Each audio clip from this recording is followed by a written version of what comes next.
see if that makes the stream go. I might. Okay, yeah, I do see it going in my preview window. Or at least it turned off from... But it's black. No, it says offline. It's black? It says offline. I got a notification on my phone. RUI is live, so... The Twitch machine... Hell Hold on. yeah. No, dude, I got an error. It says, the Twitch machine got unplugged. Try again in a moment. I've been getting that error message a lot recently, and I still don't know exactly what it means. Well, I just want to see my stream going. And I just took a screenshot just so I could keep that forever. That was random. Live? Is it live? Is it gonna... I don't know. I can't tell.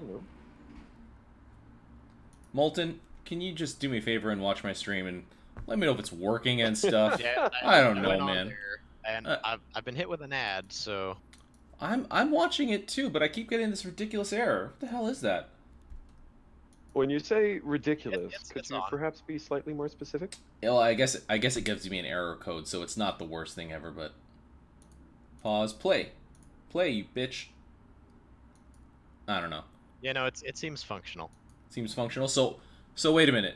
You're telling me that my stream is actually going, but I myself can't see it properly because Twitch's failing. What I see is a document says "Welcome to AirMech Talk." Oh, and cool. I hear voices, and I see AirMech in the background. And then All right. I see Well, that's really all he wants, right? Yeah, that's all we really need at this point. Well, there we go.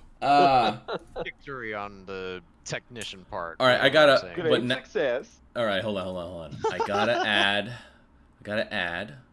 the what's it called? The chat from. Yeah. To chat. Ah, the thing. yes. Oh. Discord. The chat, the thing, the people, the input. Man. Making Twitch chat display on Twitch is actually not Twitch chat, Discord chat. Interesting. The AirMech Talk channel, right? Yeah, but I don't know if I'm doing. Yeah, that's not gonna do it right. Hold on. To remove this. This is like the tackiest stream ever. I'm literally setting it up as I go. All right, let's go to. That's sort of a statement on how AirMech is right now, isn't it? Oh, I should not laugh at that. Should. I don't think there is any more should at this point. So, is there should not? Nah. Okay, then Okay, copy that. I'll just laugh again. I'm gonna add that as a browser source, and I'll call it AMT chat, Discord chat. I'm just gonna. All right. I'm not gonna make what's it called? Twitch chat visible. That's ridiculous. Screw Twitch chat. +1. All right. I'm gonna make. Alright, there's Discord. I have to interact with this thing. Alright, and... Oh boy, I'm not even... I didn't know if you were trying to make it an open conversation or what. This account is not even on the Grizzly Wing server. Son of a... Join a server... Hey, calm down. It's okay. It's okay. Don't I sound calm to you? I'm just disappointed is Listen, all. I purposely did no setup yesterday or before this at all. Specifically. Alright, there you go. And now AirMech Talk. Boom. And... Oh, yeah, that's really interesting. Shut up. Stop it. Is anyone else here? Is anyone watching? Looks like you got Twisted Llama overkill. Okay, I don't care about them though. Rip. That's really unfortunate. Yep. Indeed. 19. No, let's not make it super wide. Let's make it 1,000. No, that's already 800 though. So let's. I know this is so interesting to you guys, so definitely wanted to make it happen. Fix a stream setting so I could fix a couple of things, but I'm not going to bother streaming. I'm just going to close that. Crop pad. It's hard for me to not like do a, make it look nice and stuff.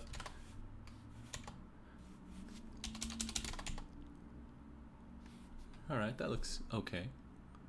All right. Is there any particular plan as far as where things go or what things you... I had like the gist of a plan in my head. Does that count at all? Does that count at all? I don't know if that counts at all. It works. It works. Let me cut off the top. Oh boy, this is not crappy at all. Oh yes. Oh yes. Yeah, crappy was definitely the last adjective that came to mind. I was agreeing with you. Sure. Sure you were. Boom. Blada boom. Okay. There we go. I'm watching this being built. It's so stupid. Beautiful. I love it. It's great. It's so stupid. Anyway. Milton. Alright. I'm good with this for now. I'll add more. Oh, you know what? You know what I didn't add? I didn't add the chat heads to you know, help illustrate who is talking and stuff. And how do I do that? What you're looking for is called the Discord overlay. No, that thing sucks. I did it the way that I did it just now. Okay. Discord voice. Okay. Oh, we should be in a different. We should be in a voice channel that everyone else can join. Let's go to. Can everyone go into streaming? People are waiting for us in streaming. Okay, let's go to streaming. Okay, we're in here now. Okay. We're part of the common rabble. Hello, everybody. Hello, friends. That's very offensive. I think, Molten. I don't like that. Okay. Or, is it? Or do I like it? I don't know. I don't mean the things that I say. Just. What I meant to say was we're all quite here. philanthropic to associate yourself with such lower plebeians. Plebeians. Continue to Discord. Come on. Anyone else All right. underwater? Underwater? Oh. Flash flooding left and right. All day. Oh my god. Okay. I don't know how to do this to... Echo. I have to be... Well, yeah, I have to be able to... I have to mute this thing. Alright, hold on. Shoot! How do I do this? I don't know how to mute that source. Okay, I'm gonna go to studio mode and then... You're not really providing enough information for me to help you fix your problems. Okay, I don't know how to describe this. This is very difficult to describe. Considering that, for the most part, we see what you see. Oh well, at a delay. So I'm adding I'm adding my Smurf account into this voice chat so I could see the the chatting box live, but oh god, I don't need to do that. I can just do it in the other thing. I just need to I'll do a crappy. Shut up. The thing that's there right now. Shut up. No. This is what we all came for, let's be honest. It's just... Alright. 10. Alright, let's cut that off a little bit more. I was told I could come to complain. I just didn't realize what I was complaining about. It's just... No. No. Change of topic. All this is going to be in the video, right? Possibly. It'll be like the crappiest video ever. What do you think RUI adds to the community? His memes. I was gonna say comedy, which sort of ties to that, yeah. Isn't he the next ninja? Okay, I gotta add. My response would have been, "What community?" Hold on. You okay? All right. We need to control ourselves right now, okay? Because I'm going to add my stream Smurf or my Discord Smurf into this voice chat, and everything's gonna be crazy echoey. So if you say something, say it. Say a single word. Okay? Just not that long, so our ears don't explode. Yes. Okay. Okay, it's in right now. Oh no. Shoot, no it's not. What did I do? Oh god. Oh god. Oh god. Oh god, I have to turn off the filter. Sorry. I have to oh this is just all bad. This is just all bad. Oh, close and then the filter. No, damn it. I didn't do any preparation yesterday, guys. I did no preparation. Does it show? It shows. Without context. Okay.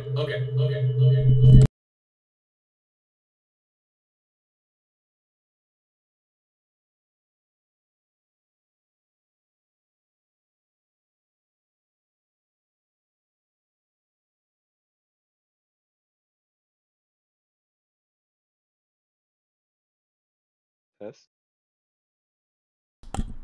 All right. Okay. Hello. Hello. Howdy. I don't know how to. I don't know how to do it without making the audio explode. I don't. Okay. Hold on. So I'm just gonna use the stupid Discord Why do you overlay. need your Smurf? I'm gonna go out on a limb and say perhaps you should just do something else. Yes, thank you, Frisky. I mean, Discord overlay can't be that bad, right? I have my issues with it, but Okay. I'll just settle for now. Grizzly Wing, and what is the chat? Oh, voice widget. There you go. Voice channel is streaming. I'm just happy I'm not the only one who can't start a stream on time. No, the stream started. The stream started. It was barely late. Like not. Fair enough. You couldn't have deafened your Smurf also instead of just muting him? But then I don't think the green circles that indicate someone's talking would light up because it can't hear anything. That's the point. If I recall correctly, they do. Really? Why does it have to be a Smurf? Why can't you literally just use your own personal account? Yeah, it looks like they still light up. Told you. They do? I just muted. I deafened myself. Everyone, spam your green lights for a second. I'm gonna deafen myself again. Totally. Yes. Yep. Okay. Whoa, yeah. Oh yeah. Yeah. They Green still lights. light up. We're good. Is my green light on Yeah, the whole try it. time? Yes. It looks like it is. Yeah. You are permanently broadcasting, yeah. Now it's off. Okay. No, I know, but I'm not. I didn't set it to always on. Ah. Maybe there's just enough ambient noise. Oh, I should close my window. I'm done.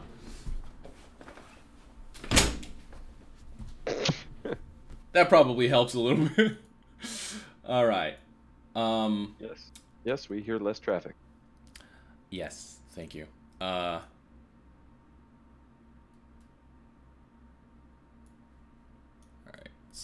So, how are things? fine. You know what? Let me, while I set up Frisky, since you were you were the designated, you know, co-panelist or whatever. Yeah, okay, shut up. Why don't you, do, an introduction about yourself, so you can tell all the people that are here who already know who you are.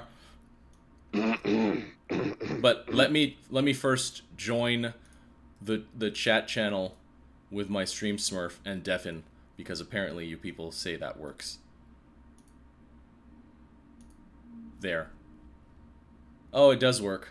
How about that? Your mother.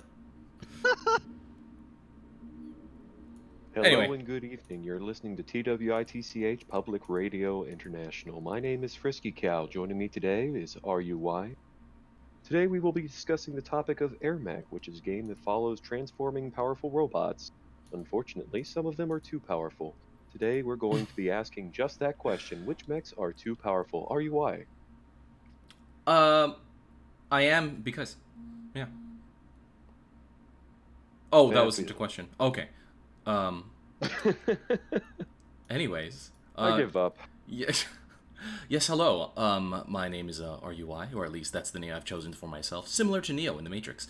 I've been around the AirMech community for a very long time. Everyone here probably knows who I am, especially because I'm the one whose stream you're watching. I have a lot of common sense. Today we're going to be talking about a game called AirMech. If that is a surprise to you, then you need to go somewhere else, because I don't want you participating in this discussion if you are that ignorant. So what we're going to do today is go through a big list of topics, but we're gonna quickly have an overview of. Well, the last time I did an AirMech talk was like, what, 3 years ago, something like that. It was just a long time ago. It was back when Insomniac played AirMech. Right, and we've also had, like, past guests have included people such as Boomhauer, Stardog, Articash was on, Boomhauer, or, sorry, I said that already, Big Boss, shut up, Carbon Smash, did I mention Boomhauer? We also had people like Bonjibon, Broadside, Insomniac 311, just as FriskyCow described. The list goes on. You can check the archived YouTube video. The amount I care right now is much less than a couple minutes ago. So, Frisky, You've stayed relatively active in AirMech for the last couple of years. I took hiatuses. I pretty much don't play at all anymore. Before, when I was actively casting, I played every once in a while, you know, but now I can't really, I would be quite honest, I don't really see myself playing AirMech unless it dramatically changes. Casting is fine. So, I'd say you've stayed fairly active. Since Decreasingly so. Well, you know, it more than certain people like me. But since the last So AirMech that's talk, actually excellent opening topic, in my opinion, is why don't you play AirMech? oh, really, I've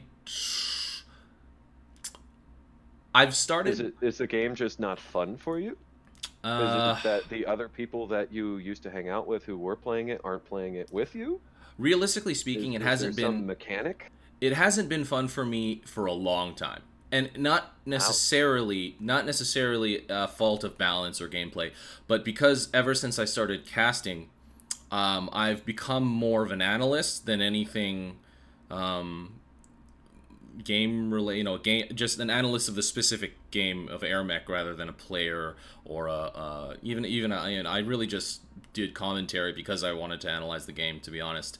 But ever since then, my perspective on the game changed a lot. So I can't play the way that I think the game should be played, which is the way that I want to play. When I play, I kind of have to just do the same stuff that I always have done with minor meta modifications and stuff, implying that I played a meta level. But yeah, that's generally why. I don't have fun, not necessarily because the game isn't fun the way it was before for me. For me, the way that it was fun when I first started is pretty much the same way and degree that it was fun, that it could be fun now. But my my interpretation and grasp of the game has changed, and I'm more concerned with what I want it to be and with what I want to do while I play, and what I think I should be doing while I play, rather than what I kind of have to do because of what the game is, if that makes sense. Sort of. In your limited capacity of actually playing the game, and in facing that with you you have an idea for what you want the game to be, and that's certainly an ideal that you're pushing forward, and yet you're not playing yourself. Is that at the same time kind of a handicap? Does that mean maybe your interests don't align with anyone who actually is playing? Yes and no. So that's definitely true in a sense. But I personally think that I have the kind of outlook on the game that no one possibly can have. I have an understanding of the game that is basically, I would personally say that it's at the same level or higher than that of you know, top level players now and previous. But I don't have the capability or execution, the ability to execute like they can. But at the same time, what that gives me, I think, is I don't have really any kind of attachment to the way that I play. It's the way that I want the game to play rather than the way that I currently play, if that makes sense. Of course. Yeah. So yes and no. Obviously, I can't have this kind of grasp of the details that top level players have. But I like to think that I listen as best I can when people, when a lot of, I'm going to straight up say that Grizzly Wing people in the past were very dismissive of meta level complainers. But I think that there is a lot of merit in those complaints, mostly because it points out a problem rather than voices a complaint. It does both, but regardless if you think the person's preference of the, you know, like usually when they say this is a problem, you should do this, nerf this, whether you think their suggestion is correct, it's very hard to deny that the problem that they're presenting actually does exist the way that they perceive it. Or if to that put makes it in sense. more, to add more specifics for the current meta, I think right now it tends to be Neo, Osprey, Flacker, Jackal, and Gangster. And I think the way that usually the things that are recurring themes, the way that people feel about that when they start to complain. They usually have, it's usually really backed by a lot of, you know, a lot of anger, Well, I mean, if or you find frustration. yourself playing matchmaking and you get beat by this thing, and then you change your strategy and you get beat by the same thing again, and then you change your strategy and you get beat by the same thing again, and it tends to be different players that are beating you with the same strategy, and then you try the same thing, and then you go on a winning streak, you start saying, you know what, that's kind of broken. Right, and I'm not saying that frustration or being upset is not justified. It totally is, but it's hard to not associate those feelings with your interpretation of how the game should be, and I think that's what I think I definitely obviously don't have that since I don't play the current game. So as long as you listen and listen the right way, I think that's important. And that would, I don't know. It's who is this type of advice for? It would really be for the devs, right? It would really be for the Carbon development team. But they're not here and I don't know where they are, so Unless you strike upon the reason that I'm decreasingly active. honestly, I mean, I never think that Carbon is doing nothing. I just realize that they're not working on the things that I want them to work on. I'm guessing if they do nothing, then they can't feed their children. So I mean, exactly. clearly they must be doing something. It's just not something that directly involves AirMech Strike, and so the AirMech Strike, which is kind of what we like, Right. we're into the PvP. It really ain't getting a lot of attention.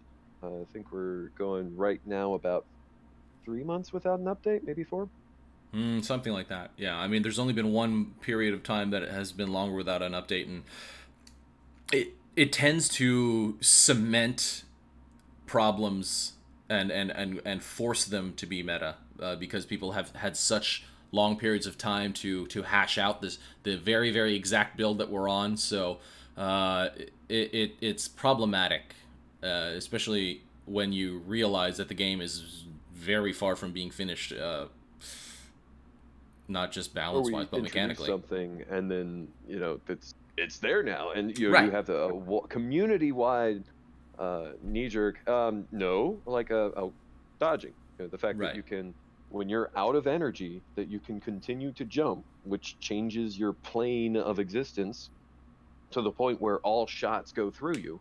If you can just spam spacebar, not die, not have any of your units die, and infinitely distract an unlimited number of tanks, that's starting to feel like every mech is Osprey when it's out of energy.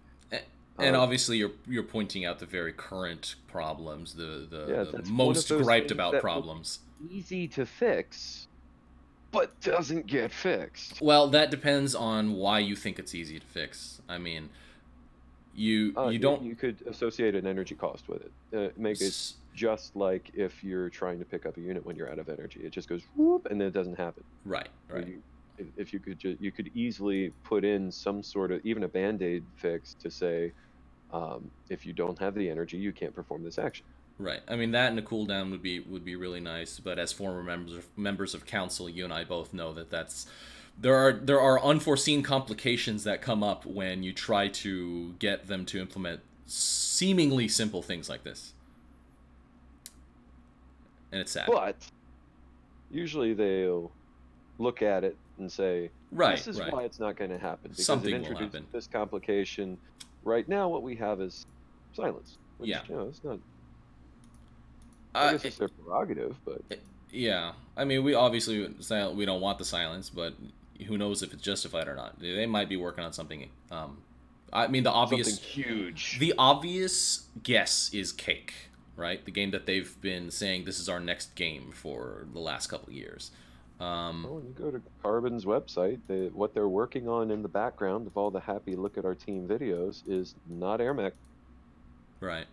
Yeah, they're very cartoony looking. But to be fair, that was a drawing in front of Wang Chen, which she just draws lots of random stuff anyway. So you don't know if that's even related to what they're working on. Well, and she needs to work on her work ethic. All right, Frisky, I got a question for you.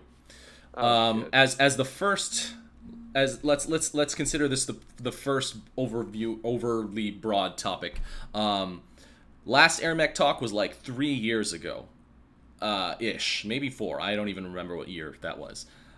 Between then and now, how do you see the game as like what major things are different in the game? And not even talking about like meta unit requirements, blah blah blah, but just the game as a whole. How do you see it as how different does it play? What major additions or changes would you say impact the game the most? I might step on a lot of toes when I say this, but I think the game overall, like as a game, has improved significantly. I would agree. I would tend to agree. You get used to things the way they are, so naturally, everyone who's played the game for more than 5 hours is going to be very upset with all permutations of the UI. Yes. But as far as how the game actually flows, the length of matches have started getting a lot shorter. 3 years ago, seeing a 45-minute artillery battle on Duel, like, that's typical.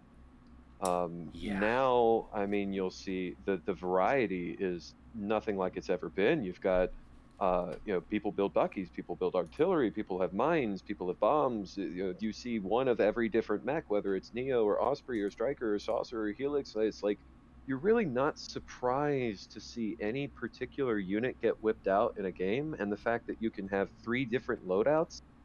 I mean, you have 24 different slots. That the variety has become impressive. Is it not admittedly, the quantity of units that are available, though, and the amount of redundancy between different units and the amount of overlap for roles is arguably kind of just overwhelming in and of itself. But I think what's really helped the strategy and the tactics more than anything is the improvement in unit commands. Oh, yes.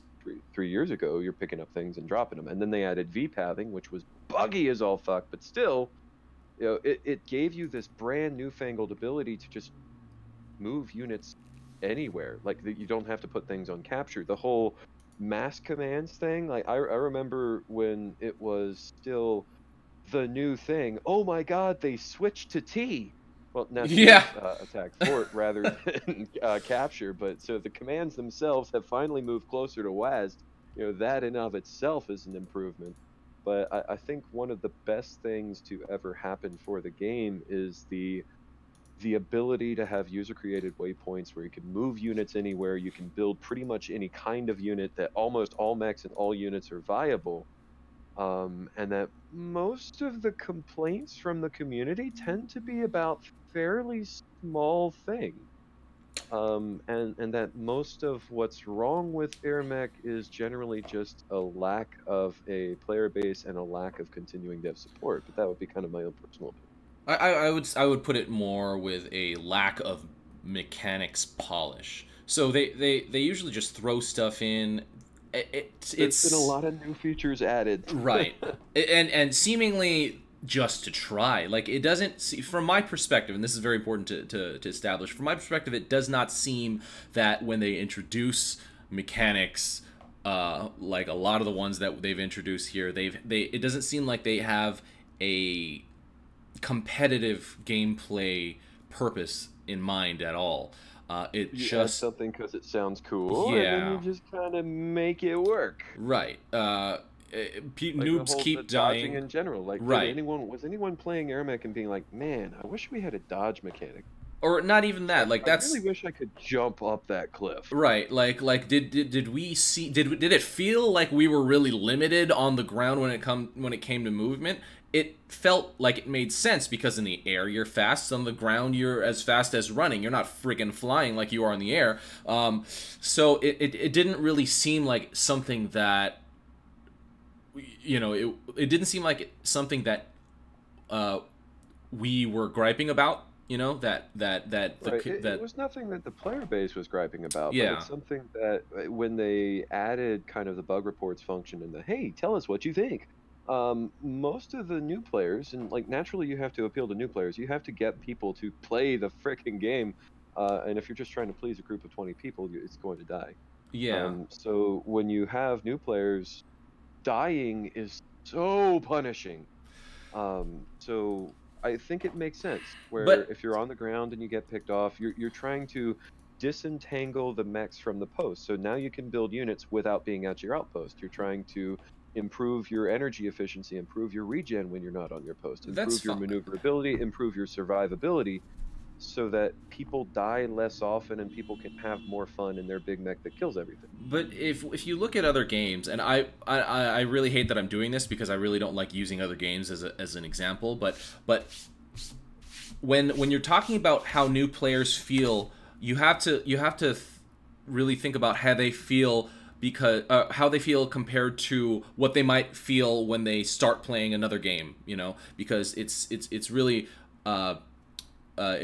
about trying to create an experience that they are familiar with, you know, like if you're gonna play another MOBA, for example, are there any other MOBAs that death isn't really that punishing? Like, if you die, it's pretty big. I mean, the only reason I think, I mean, and this is just kind of guesswork since I don't have really any experience, but in other MOBAs, they're 5v5 generally, or 4v4, so losing a single player doesn't really hurt too much.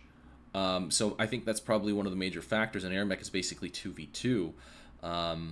So I think that's the big thing that's honestly holding back a lot of the player retention, is the fact that if you're going to play the game, you have to play with somebody. And if you're not good at the game, that somebody may not be all that friendly. right, and when it's literally you and one other person, the impact that you have on your team is much greater than the impact that you'd have on your team in a 5v5 scenario. So I guess But no pressure at all. Yeah, exactly. But a lot of that could be, I mean, oh man, we can just go round and round. A lot of that could be alleviated with better matchmaking. If you could keep noobs versus noobs, match people up who have the similar amounts of experience, blah blah blah. But these are Or if you just had an official Steam release and you just pushed 2,000 people into AirMech at the same time, that in and of itself might make matchmaking work. They You have to have a game that is consistent enough with a clear enough UI that people actually, you know, stick around for more than 3 days. But is that not what happened? They basically, going out of early access was their Steam release. Doesn't matter if they call it beta in the game or not. You get one Steam promotion for the most part, and that's it, unless you're a AAA level game, right?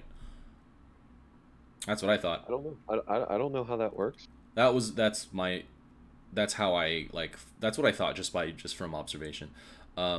Anyway, so so going back to the initial question, I do tend to agree that the game now is overall a better product than it was before. UI aside, the actual gameplay, due to unit controls, is just leagues better than it was before. When you had to pick up and drop every single unit to make it go somewhere. But I do think there's lots of small quality of life changes that could be made to improve retention and just make it a better game. Like as far as custom waypoints, you make a one key shortcut for when units are unfollowed, send them somewhere. Or I have buttons in the top, I have buttons in the bottom. If I'm looking for my loadout, like it's way too busy. I think that it is too busy. I mean, and obviously that's something that a lot of us have complained about. But like, not only that, but the unit command scheme itself, although has improved, there's still a lot of room for not even improvement, but for positive change, I guess. I'd say just more streamlining. That most of the things are kind of cluttered. Well, okay. You know what? Let me just go over this once, and then we'll get to the questions in the chat channel for requests. I thought you were in on this loop a while ago, but Broadside, like a long time ago, suggested directly to the dev team how he wanted to change commands, and they basically have it in the game right now, but kinda not really. So you know how you can drop a flag, right? That kinda sorta creates a waypoint, but only for freshly built units that are auto-deployed, weirdly enough, right? Yes. That's really random to me. But obviously the coding behind the game is not so complicated that like dropping a waypoint with your mech is unreasonable. This is something that is clearly totally doable. A long time ago, and I mean a long time ago, like back when I didn't know at all what I was talking about, Broadside suggested that his preference for unit control, the upgrade, I guess you could call it at that time, would be to be able to drop a waypoint or clear it. Drop a waypoint or clear it. That's it.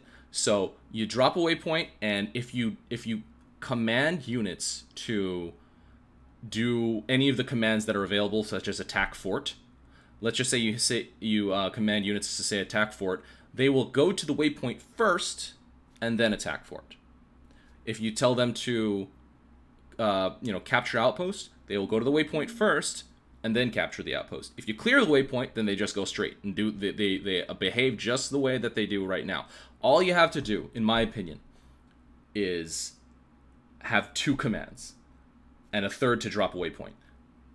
You drop and clear, right? If you have a waypoint out, that'd be pretty easy. Yeah, you have 2 commands. 1, attack structure. 2, go to waypoint.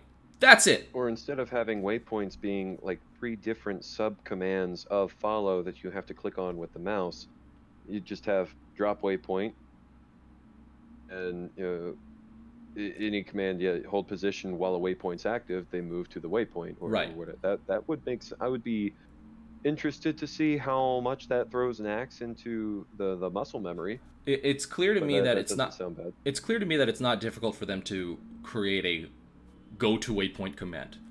It's already built into the game. It's very clearly built into the game. An existing game and fundamentally changing literally everything about moving units. I disagree. Right now, the way that you have to maneuver, the way that you're forced to maneuver units by telling them to follow you first and then go to where you tell them, it's not intuitive. I don't see that as intuitive. I see. So what if you just take the R key or G key and you just make that drop a waypoint, and then anything you happen to be over, you have a move to waypoint. You just add 1 more command. That is basically what I said. I think, personally. Well, I was kind of interpreting as things will treat the waypoint as an intermediate, that if you issue other commands... No, yeah. It will do that also, but also add a move to waypoint don't bother command. With that. Just have a separate move to waypoint command, and you just drop the waypoints, and you clip out the sub-commands for follow.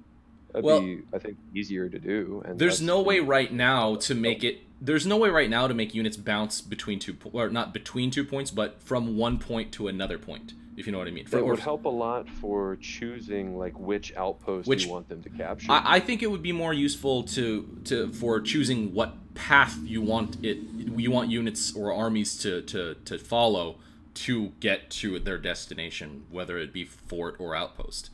Because sometimes you don't want to take the direct route. No, that's different from what you said, Frisky. All right, anyway. I'm trying to agree with you, goddammit. All right, let's, why the hell not? Let's go to questions. Let's just start at the top. Mystic Llama wants us to talk about the Helix rework, the pros and the cons. The rework itself was basically just the way that it shoots. Change out ground guns for ground missiles and multi-launcher. And air-to-ground missiles, basically the firing... pattern, I don't even know what to call that, but that works differently. So and really gimping air-to-ground missiles so that they don't do a whole lot of damage, right? And they don't fire very fast or travel very fast. Well, that's I think that's a result of balance, because that's balanceable. I think what we need to observe more is what the mechanics changes will. Yeah. And could they work out better? The trickiest thing that we were dealing with was the multiple missiles upgrade with every level, because they wanted it to look cool. You know what I mean? You started out with, I think, 2 missiles, and then every time you upgraded your primary ability, you just shot another missile out, which made it multiply in damage, which made it stupid broken. My main issue is just that as with the rework itself, as far as the taking away the guns, it makes it really hard to defend from any kind of harassment with Helix. It plays different. It's basically made it a long-range shooter. Well, so long as no one buys Aegis, because hard counters are still BS. I don't want to think about that in this discussion. I like to think of a world... I like to imagine... with the existing game, reworking a mech so that one unit can make that mech completely irrelevant, I think that's a fundamental problem. Well, here, let me finish what I was going to say. I like to think that the final version of the game, whatever you want to think of that is, Aegis is going to be completely different or removed. I don't think... like, I don't know what in the game could be more obvious than Aegis is not good for the game. I don't know. What can you say a more obvious thing? Can you? You heard it here, folks. Here first, folks. Get rid of Aegis. I just... So I'll go ahead and put that in our notes so we can say strike Aegis from strike. Life gets better. Generally, that's a good takeaway. Generally, that's yeah, great takeaway. I think so. Okay, but let's talk about the rework. The way that it shoots makes it a lot harder to connect, because it's not constant flow, and it's very discrete shots rather than more of an analog. Doesn't feel like they track that much. It doesn't feel like they what? It doesn't feel like they track a target that much. Like it's surprisingly easy to miss with those rockets, especially at close range. So I mean, it's really changed the way that you can, like, you previously could, for let's just say, for example, someone dropped a bunch of infantry for a cheese. Not a big deal. You could just drop and shoot, kill one infantry, you're good, right? Here, it's with the current way that it works, it's very difficult to even kill one, depending on the situation. It is. Yeah. I think it's hard to stop harassment or cheese with Helix. I think the one that the thing that you brought up, the way that it tracks, that's probably the major issue with the ground missiles. That's probably if that can be if every time improved, missiles leave your arms, it does damage. Right. Then I think it's more consistent. Then I think it's easier to play. But maybe it's just a placebo. Maybe I'm fantasizing. But when I play Helix, it feels like they're not connecting and I'm not doing the damage that I should be doing. I'm going to make a guess here and say that because of the way it works, that when you charge up and shoot, the missiles spiral. I don't think that improved tracking is really a realistic goal anymore. They're Bucky dumbfire rockets. Basically. And not even that, because Bucky's, you can make Bucky's accurate, but how do you make Bucky's accurate that have a spiral effect on the multiple missiles? Like, you'd have to do, like...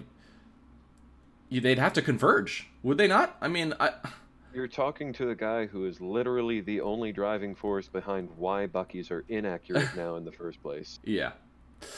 That is my legacy, is horizontal spread of those missiles on Bucky's. And I will not let it go. That's fine. That's fine. It's not. I don't really see that as the same thing as Helix missiles, because what if Helix just shot a shitload more missiles and it was like Bucky and it was just a long-range bombardment mech? To directly answer the question, I think that would work, but there is a limit on the ridiculousness that it can appear, and we did ask Ken and James, and they didn't want it to have more missiles than it has right now. That was one of the... Do you remember that? I suggested that, God damn it. I said, why don't you just make it a ton of missiles, and so we don't have to worry too much. Search anything, no proof. Damn it. It might be in Discord. Anyway, so, yeah, it's just not something that'll happen, because you'd have to have, like, 14, 15 missiles, something like that, to really even it out, and it just would look stupid, and I don't think they're okay with that. Grenades, I think, are funny. These are not relevant. No. Okay. Grenades are funny. The one thing that I think Happy Death pointed out to me, which I think is hilarious, is if you have a standoff and you start like a unit standoff, right? You have your unit lines and you just shoot one set of grenades from your unit line to the enemy unit line, because you have longer range than tanks with your grenades. It'll splash damage and hit a ton of units, and they'll all retaliate and shoot all of your units. That's, to me, hilarious. It's an oversight, I think. Well, if you're going to just stand not right behind your tanks, if you're already out of range, I mean, I feel like that's an easy thing as far as player positioning to counter. Kind of a superficial, contrived problem, in my opinion. I don't agree. I don't agree with that. I don't agree. I don't know, honestly. I don't honestly know if I like retaliation in the game.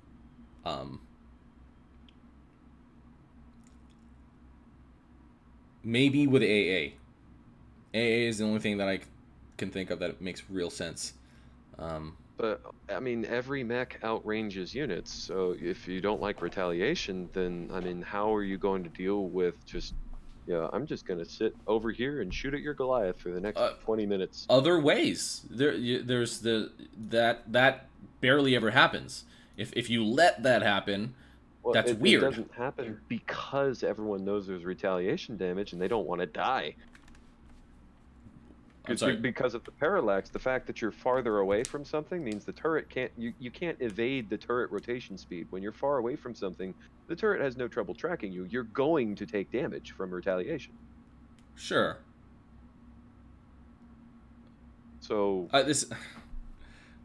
we're getting off topic here. So if you remove retaliation damage, I just want to point out that I didn't realize there was a topic. That talking about a single thing always leads to talking about many other things in this game because everything is so friggin' intertwined.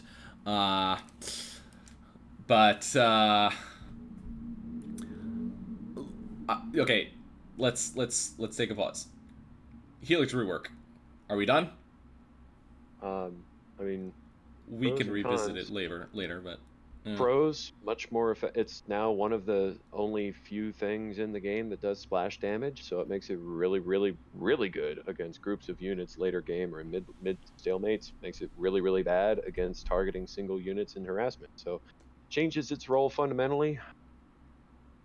Makes it kind of different to play. Sometimes frustrating, sometimes awesome. You know, which I'm okay with. A lot of the mechs, is, you know, like when it came to those carry mechs, a lot of them played very similarly anyway. I think changing up is fine. They just need to work out those weird friggin' things like the tracking. The missiles don't really connect properly. The air to ground missiles barely connect and don't really do any damage. I think it's up to balance and improving the mechanics, like improving like the specific like tracking, I guess, specifically, but it can work, and I think it could. The changes could have changed Helix for the better. They just needed to be refined. If that anyway, okay. Friggin' Mystic Llama, Gangster. What is it, and what Gangster? And what could it have been? What is it? It's just the upgraded Jackal that... It's a really strong light unit that's got good enough armor and weapons that it's not really a light unit, and really the only downside it's got is a ridiculously high cost. So it's a snowballing unit. That's all it is. It's just so dense. It does a lot of damage for a single unit of its type. When you're ahead, you build Gangster to stay ahead. Yeah, that's okay. So that's what it is. You make it. It's fast. It can swarm very easily. It's very cost efficient, even though it was nerfed. And it's trying to be the late game light unit, but it's not. What could it have been? Could it have been a proper late game light unit? I honestly don't think it could have, the way that late game units work. Is there a such thing as a late game light unit? I feel like the whole point of light units is to be mostly disposable, but there's just so many of them. What even is the definition of a friggin' light unit in this case? Like, the trend has just been health dense, mostly because during late game, mechs can explode things really fast, so you definitely need the health. So does that concept extend to a light unit properly? Obviously not. Light units in the past just being the antithesis to tanks, where tanks are the slow-moving, heavy damage dealers, very survivable. Light units good for mobbing outposts and keeping them neutral while you're trying to do harassment. But ultimately will die if you don't get the capture. See, light units are generally, or at least preferably in the ideal gameplay world, used to swarm, used to neutralize, stuff like that. But outposts don't change late game. They stay exactly the same. The only thing that's different is, brutes occupy them. That's pretty much what a late game outpost is. A brute occupied outpost, right? Has more health. And as soon as you slap some brutes in an outpost, good luck getting any kind of capture with zippers or jokers. Jesus. Right. Exactly. So does it fulfill its its role as a late game unit, late game light unit. In that sense, that specific sense, yes, it does require late game outposts to be brute filled outposts, and I don't like that. I know Insane has refused to reduce brute health, mostly because you need something late game to lock down units, or lock down posts against crazy mechs. And I can't necessarily disagree with that, but it's a mech problem. It's a scaling problem more than it is. The mechs scale up way too high. Right. But then again, we've nerfed that like 3 times over. I realize that the intent is that mechs get strong and that you can use one mech to kill an army. Like that's literally. Kill one mech. Okay, go ahead, guys. But I don't like. I prefer the direction that it's more of a strategy game than MOBA, and that a mech without unit support is toast. That would be my preference. And this is getting. At the same time, you're asking for new players to die every time they play. Well, this is getting way off topic, I guess, but nothing scales the same way in the game. Everything all scales in weird-ass different sideways ways. Like, mechs get stronger, and armies get stronger, like, just by having higher damage and higher health, which just makes the game slow. My preferred way for units to scale is that there's just simply way more of them, but the mechanics of the game don't really support that. Income doesn't really increase. Overall upkeep doesn't really increase unless you spam Whompers, and it's not by a relevant amount. So you can't really have 3, 4, 5 times more units because you can't. The game doesn't really support that. And unless there are major changes, it can't.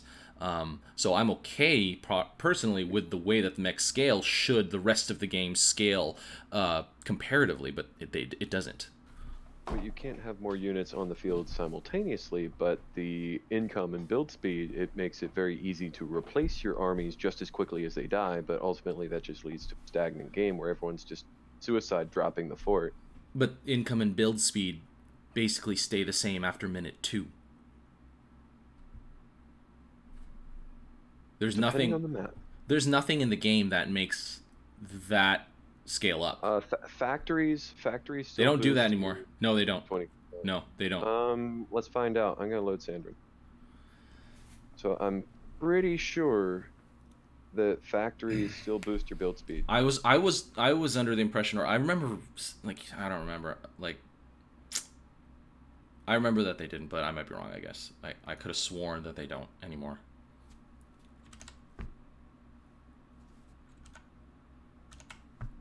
There we go. Raven. And even if they do, it still doesn't change after minute 2. Only with outpost control changing, which is, to me, weird. Right. Insane says factories still boost build speed. Okay. So depending on the map, some like that's why everyone hates Veil, is because when you play Veil, you have no money and you no build speed, and you struggle to build 3 Longhorn despite the fact that the map's so big that you should have more units than any other map. We started talking about gangsters. There's no such thing as off topic so long as it's all AirMech. It's not. So get off your high horse. Yeah.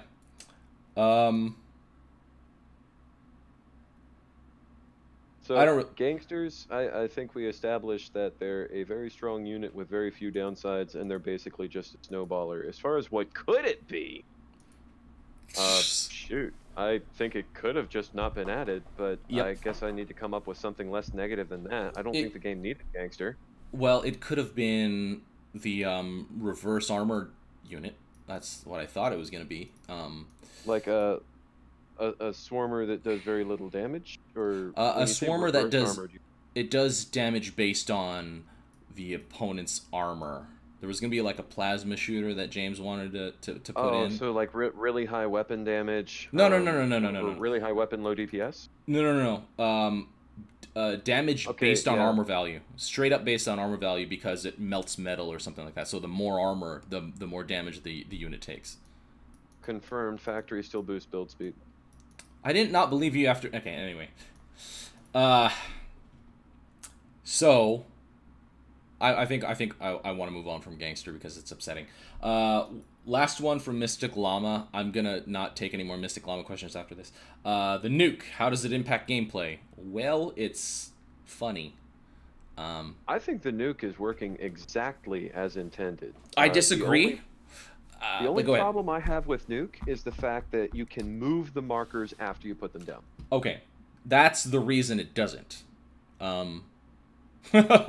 So I guess, okay, yeah, that's fine. So it really doesn't, and I also, one of the reasons that I personally think it doesn't work the way that it's intended is because of how much it costs and because of how much damage it doesn't do. I think it should do more damage. I think it should cost more and it should do more damage. It should be more of a dedicated choice to go with nukes. I think it should. I mean, it's the way that it was presented, and considering the level lock, it's really supposed to be the late game end all unit. If you get to that point, then your intention is to take your advantage and make sure. Okay, and make sure it results in a victory for you, because the opponent is turtling up. And if the opponent is turtling up, you drop your nuke at their turtle, you push with good timing, the nuke drops, you either get through or you hit one of their, or, you know, because they move their army, they're going to be thinned out a little bit, ideally, right? And so how is that not how it's working? Well, because you can remove the marker, and it doesn't kill Goliaths and Devastators and Gorgons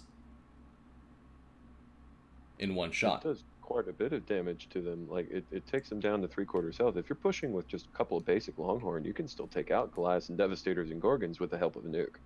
But it's easy to move out from those spots. When you have one unit that literally costs 40,000 credits, I don't expect one nuke to be able to just completely wipe that out in one shot. I do. I expect it to force you to move out of that location, or else it's dead. I don't want an Osprey to have the option to heal up stuff after the nuke is landed, to pick up a Devastator and heal a Goliath. Stuff after the nuke is landed because it has a 1-button counter that it won't take any damage. That's not, God, you're completely, why do you do this, Frisky? Like we're supposed to try to concentrate on a specific thing, and now you're gonna make us tangent. That's your fault. Why when you dedicate an hour to complaining about random stuff, do I bring up more broken stuff for you to complain about? I'm sorry for giving you rich content. Yeah, whatever.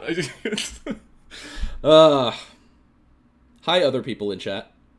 It's easy to give nukes more damage, and I think nukes could be largely helped if, when a marker gets put down, it's permanent. But I don't. Well, if it's a level 9 unlock, I thought it's 12. Who doesn't look at a tactical nuke and say, you know what, maybe this might be tricky to use? I think if that wasn't a slightly unconveyed caveat that, hey, you can't move the markers once they're down, I don't think you're going to expect too many new players to complain about nukes being too difficult to wield. So I would say my top suggestion for nuke is prevent you from moving the markers and prevent markers from being destroyed by melee units. Right, and you know what? I think this transitions well into the next question by Tipsy, because you mentioned that nukes should be at least a little bit tricky to use. His question deals with tutorials, so I'm gonna be Tipsy here. No, I'm not gonna be Tipsy. I can't do a good Tipsy impression. I'm just gonna read it. One of the bigger subjects I wanted to ask about but can't make it is the tutorial and new players. There are a lot of unexplained mechanics, and it is clear that several newer players don't seem to get what should be basic knowledge of the game.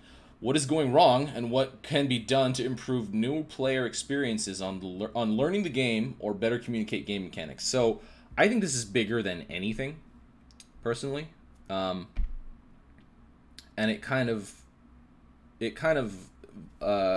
helps me support my preference, my view that the game should try to stay simple rather than trying to add all this crap. One of the things that I liked about the game early on when I started playing is how simple it was. It's literally, this is the mech. You build stuff, you can pick stuff up, you transform, you shoot, you use the abilities that are specific to every mech. There weren't that many more things to learn mechanically. There was just perfecting I them. think AirMech still has a comparatively low skill ceiling compared to almost all of the strategy games. It doesn't take a whole lot of skill to be good at AirMech, but I think one of the biggest problems that players have to get good is basically the same thing that most StarCraft players have. I mean, when I was playing Brood War, and you're like, man, I can't even beat the computer on a random map. And the whole problem is, why did you stop building SCVs? Why did you stop building Econ? Why aren't you building Marines? Like, it's always you need more units, and pretty much the only skill you need to be a decent player is to continue building more units, which is just hard to be mindful of. And I don't know if a tutorial is going to make people good.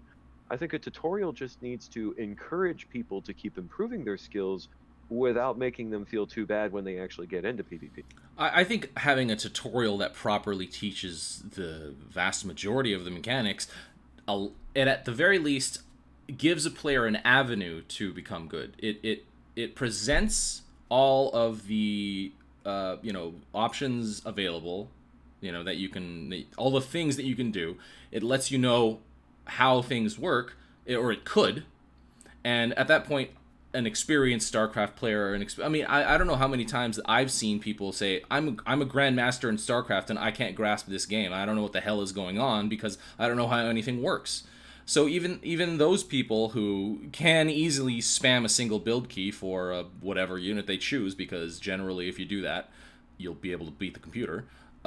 Those people are having a hard time really grasping the game simply because mechanics aren't really, taught There's anywhere. A lot of hidden mechanics that aren't in the tutorial and aren't written down. But I would say anyone who likes the game, who's been playing for a while and stuck around for a bit, they come from an age where there wasn't a tutorial, and so it's just kind of playing. It's an attitude where you want to learn the game by trying to play it and kind of playing around with different things. That's not exactly. I just find it difficult myself to visualize a tutorial or single player experience that would make multiplayer more enjoyable. That was originally Blizzard's intent with the StarCraft campaign, was to cater the levels in Brood War to teach people how to do PvP, and ultimately it was a complete fucking flop. I think it doesn't work like that. I think conceptually that is sound, but I haven't done comparisons, but I would imagine just throwing enough tooltips like, oh, by the way, tanks take extra damage from behind. Every time you're on a loading screen, just put up one of those helpful hints and people will start to get it. Yeah, but AirMech doesn't have any of that stuff. They have the single tutorial, and then you have challenges that are okay.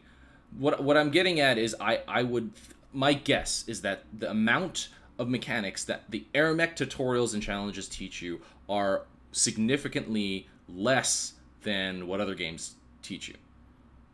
It's very little that you learn in AirMech. You learn basic controls, how to build units, and you can even kind of skip over prompts. It's kind of weird. I think the best example of how to implement good tutorials would be what my recent experience was with like Killing Floor 2. Something like, oh, there's lots of little game mechanics. Oh, you're not supposed to shoot those. You are supposed to shoot those. This class is good against those. By the way, this gives you money when you do that sort of thing. Like, there's lots of little details that you really need to know to be good at that game, but no tutorial is going to tell you any of those. It's just every time you load up the screen, it just gives you a little one of those tidbits. So if you play the game a couple of times, every single time you're on that first loading screen, I think you give someone one of those little helpful fun facts, and you can start to convey those hidden mechanics, and everyone gets better. Well, okay, sure. Let's add that in AirMech. AirMech doesn't I have think anything like that'd be the that. easiest way to do it. I guess. I still think a better tutorial would be would be last better. I played the AirMech tutorial, it had become fairly advanced. It reminds you to keep building units. I haven't played it in a while. How to get your abilities. How do you play the tutorial? Someone tell me. Let's see. Training tutorial. There you go. Let me go through it real quick.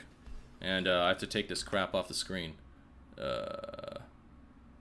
Move your AirMech using the highlighted position using WASD. So it tells you how to use basic movement. Obviously, that's not very difficult. Tells you how to control, Shoot, tells you your okay. unique abilities and how to use them. Sure, tells you how to unlock ability, transform, basic controls. This is your fortress. It generates creeps. You Yeah, can yeah, pick yeah. up units. How to pick up units. It's all about pocketing Oh my things. gosh. Doesn't tell you what sockets do.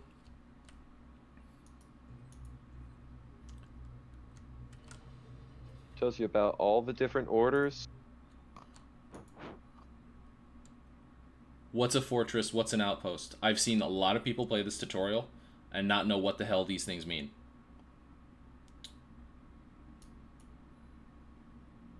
Hold, Well, okay, sure. so maybe those highlighted words just need to be defined. I feel like that's why they're saying it. And I this is not necessarily a fault of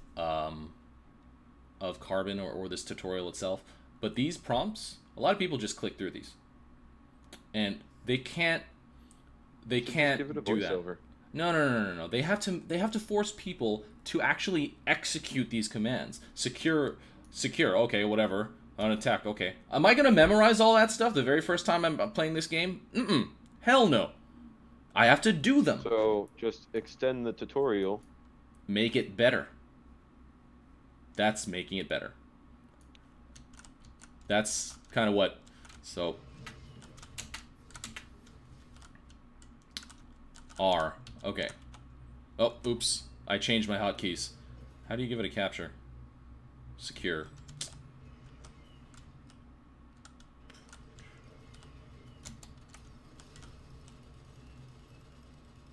By getting 4 infantry units into the outpost. See, I think this isn't even that clear. People are still, like, there's a lot of crap going on this screen, and a lot of people miss that. A lot of people miss those infantry walking in. A lot of people don't read. They should make you pick up the infantry and drop them in. It's, you know, like, everything needs to, like, force you to do all these things that you need to learn. The tutorial can be better. I would agree with that. Obviously, an attentive new player would learn all this stuff, but you have to be realistic and expect people to just click through. So I've got a like, I don't even want to read this right now. I'm on stream helping people, you know, understand this thing, and I don't even want to read this right now. That's cool. a lot I'll of read it words. for you. It's a lot of words. Taking outposts increases your credit income and max army upkeep and allows you to deploy units further up the battlefield. If you can capture all the outposts, your enemy's fortress will automatically begin taking damage. I'm not going to memorize that the first time I play. For goddamn sure. Yeah, it is an awkward time to talk about overtime mechanics. Yeah. The things that they choose to include. That's it, man. Hey, I'm done. Go fight. Go win. That's all. That's it, man. I don't know. It's And I have this gives you enough to weird. be dangerous, but I do completely agree that it could be much better, much more robust, much more detailed, with unskippable text lines that pause the game periodically and point your attention to, hey, Right. See that happening? See those infantry walking into that fucking outpost? It's because you need infantry to capture an outpost. Right. And maybe on your 8th turret, it says, you're building too many turrets, jackass. Maybe stop doing that. Something like that. That would be nice. A lot of people miss stuff, and that was honestly just the bare minimum basics. It would be interesting to have a tutorial that like literally walks you through an entire match as far as what are we doing, let's try some different strategies. Oh Right. no, there's a bunch of units over there, how are we going to get rid of them? That would be cool to kind of, you know, be almost a strategic advisor sort of situation. But isn't that what the Wastelands campaign is? I don't know. Is it? I don't think so. I just remember dropping a bunch of turrets, mass building stuff like Armadillo and Devastator, and then I don't know. That's my 2 cents. Anyway, I pictured like the Dawn of War tutorials. Those were pretty solid. I believe you, Frisky. Let's make AirMech tutorial solid. I Okay. like those videos that used to be in AirMech. The Eagle Shadow videos. Notes are. Yeah, those were just Eagle Shadow. Those were fan made, man. Yeah, those were Yeah, all but I fan mean, made. they're not there anymore. And if They're it'd be not. nice if they were still accessible. Are they even relevant? They're not even applicable anymore. A lot of them aren't. They're They're not, but I mean, they they probably tutorials. they probably cause more confusion than anything. I mean, that type of thing would be great, but it needs to be you know, driven by the development team. Say is, be the change you want to see. Sure. Yeah, sure, be the change. All you gotta What's do the is make your final own list of tutorial There- videos.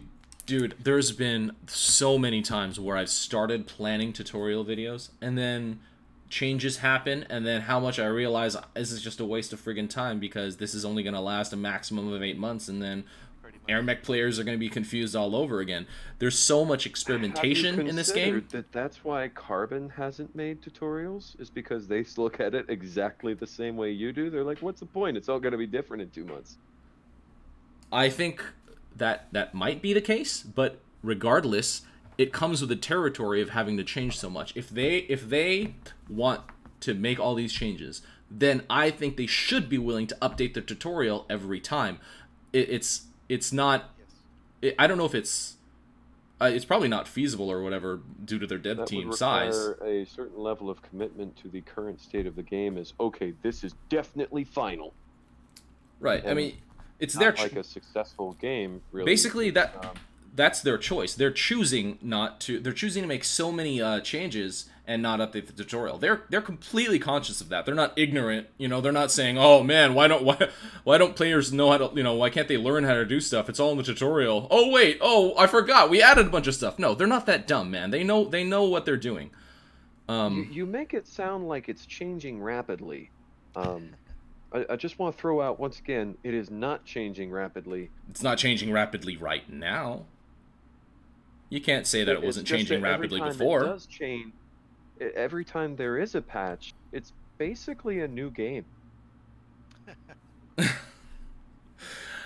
Moving on.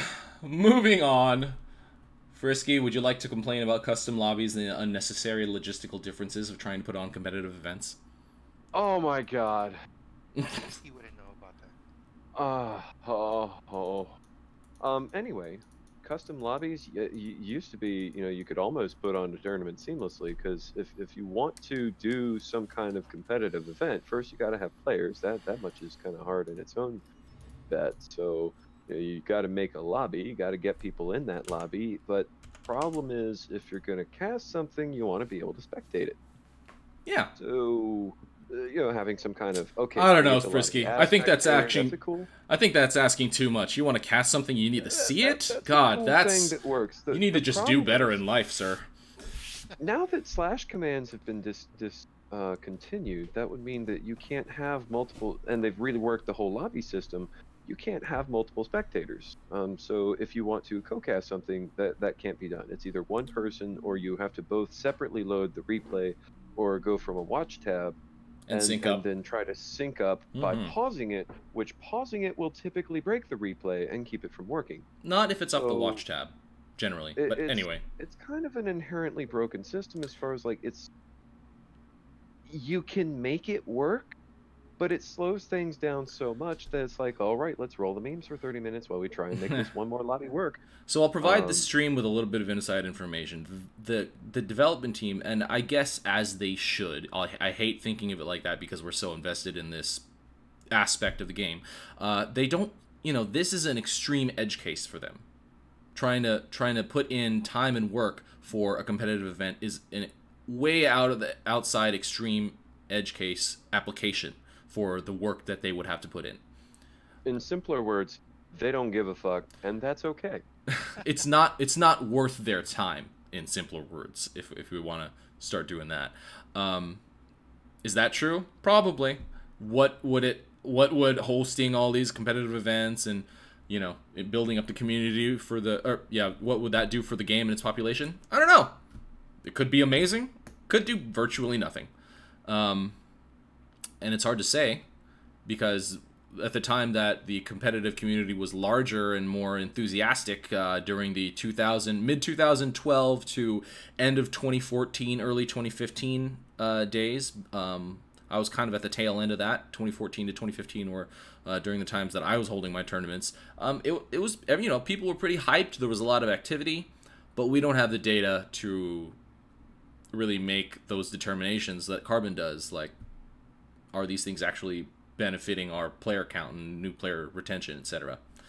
But you don't have to completely rebuild spectator lobbies from bottom to top. Just re-enabling the ability to have slash commands and invite spectators would allow us to have some kind of behind the scenes, you know, volunteer mod or whoever, create lobbies in advance, invite the next game's players, so that all you have to do is invite the new spectator, the casters, or whoever, so that you can have a seamless transition and you have like not 6 hours of downtime for anything. So I think that it's not actually as simple as it seems, because they did actually rebuild the lobby system from the ground up. So the previous functionality that was there before with spectators, with being able to add someone to a lobby, I don't think it works the same way before. To us, it feels the same, that we're sitting in a lobby, but I think the logic on the back end is a lot different. I think it treats people as individual, or like treats sides as groups or something like that, and there's a limit to what you can, how you can interact, and how you know, how people can watch, how many people can be in the same, what you would assume is a lobby. But in the back end, from what I understand, it works a lot differently than it does before. So obviously I'm not trying to prevent this from happening. This is something that I've been wanting to happen for a while, but I just want to point out that it's probably not as straightforward as we might assume. Still should happen. But I am no programmer. I would hope that it's a fairly simple thing, since spectating is clearly already enabled. Right. I don't know how the seats work. I would assume that you can make it so that you can just put a person in it. I guess not. I would think that it's not as simple, because I've requested it several times and had direct requests to Ken, and it hasn't really happened. So if it was easy to do, and even if it's easy to do, it doesn't have to take much time. It just has to take time for it to be not considered. Right. Anyway, I mean, this is obviously something that we all want. I think probably, honestly, I think me more than you. But I guess the amount of hope that I have nowadays is lack of faith. When's the last time you even tried to host something? How about today, bitch? Okay. How about right now? You want to go? Who's the one streaming, fool? All right. Let me. I started. I got bored. What the hell is Makeshift talking about in this next question? I have no idea. Something I think about I call it the overkill hop. I think that's the only thing I wrote. Well, it's the bouncy. Right. Yeah, Can you spamming jump? Can you do me a quick favor? You call it the overkill hop. I call it the happy death hop. I'm gonna AFK for like 30 seconds to get some water. You want to fill in some air, Frisky? I'm looking for it. Where is this? Bye. Using the overkill hop, where you hop around and confuse the hell out of enemy units while your units devastate your units. Did I mention your mech will probably not get killed? Okay. The thing that you're talking about is that when mechs are at 0 energy, they are still able to jump. I think we've actually already complained about this already. Just the fact that you can... You can continue to jump endlessly and take virtually no damage while distracting almost all the enemy units. And so naturally your army is going to do significant damage because there's no counterattacking, and it's a very... I think an easy solution would just be to add an energy cost to hopping that you can't jump, but that'd be my personal... What I missed? How about that, or instead of that... We're back to, is there a way to... is there an easy, obvious engineering solution to being able to spam jump when you're out of energy and infinitely distract units while also not being able to die? Delete it. None of us can really say that except for delete it, I guess. But I mean, we kind of already said add a cooldown, add an energy cost, and that would generally fix it. I hate using the word fix, but whatever. I don't like what I use boosts. It. I mean, it's great, but It's great in not a what good way? feature. Not a good feature. It's silly. Jump specifically? Well, they use it to distract the enemy units while your units kind of destroy them. You can take 2 tanks and destroy an army of 5+ if you distract them long enough. Just spam the bump. Right. Just do the overkill. I like calling it the overkill hop because that's the first time I saw it. I was like, God damn, what is that?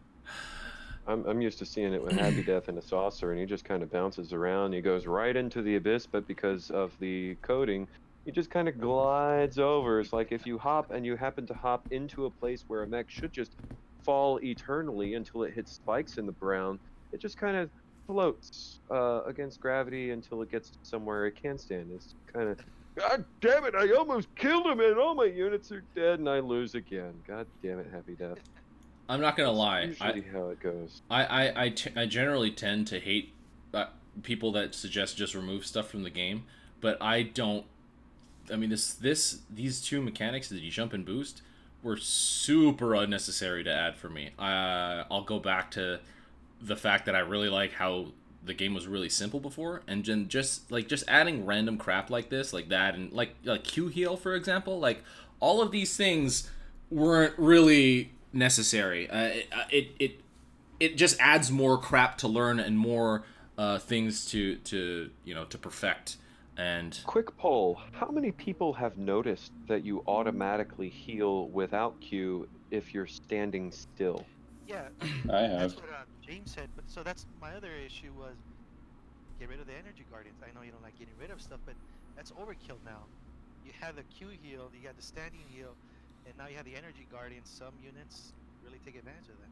I think the standing heal should take the place of the Q heal. Although I guess it makes sense. The reason they added the Q heal was as a tactical choice. That you use energy to fund your abilities. The abilities are what makes your mech strong. You can sacrifice damaging power to keep yourself alive. That was the goal. That's really not how it went in. I'm sorry, I walked away. What?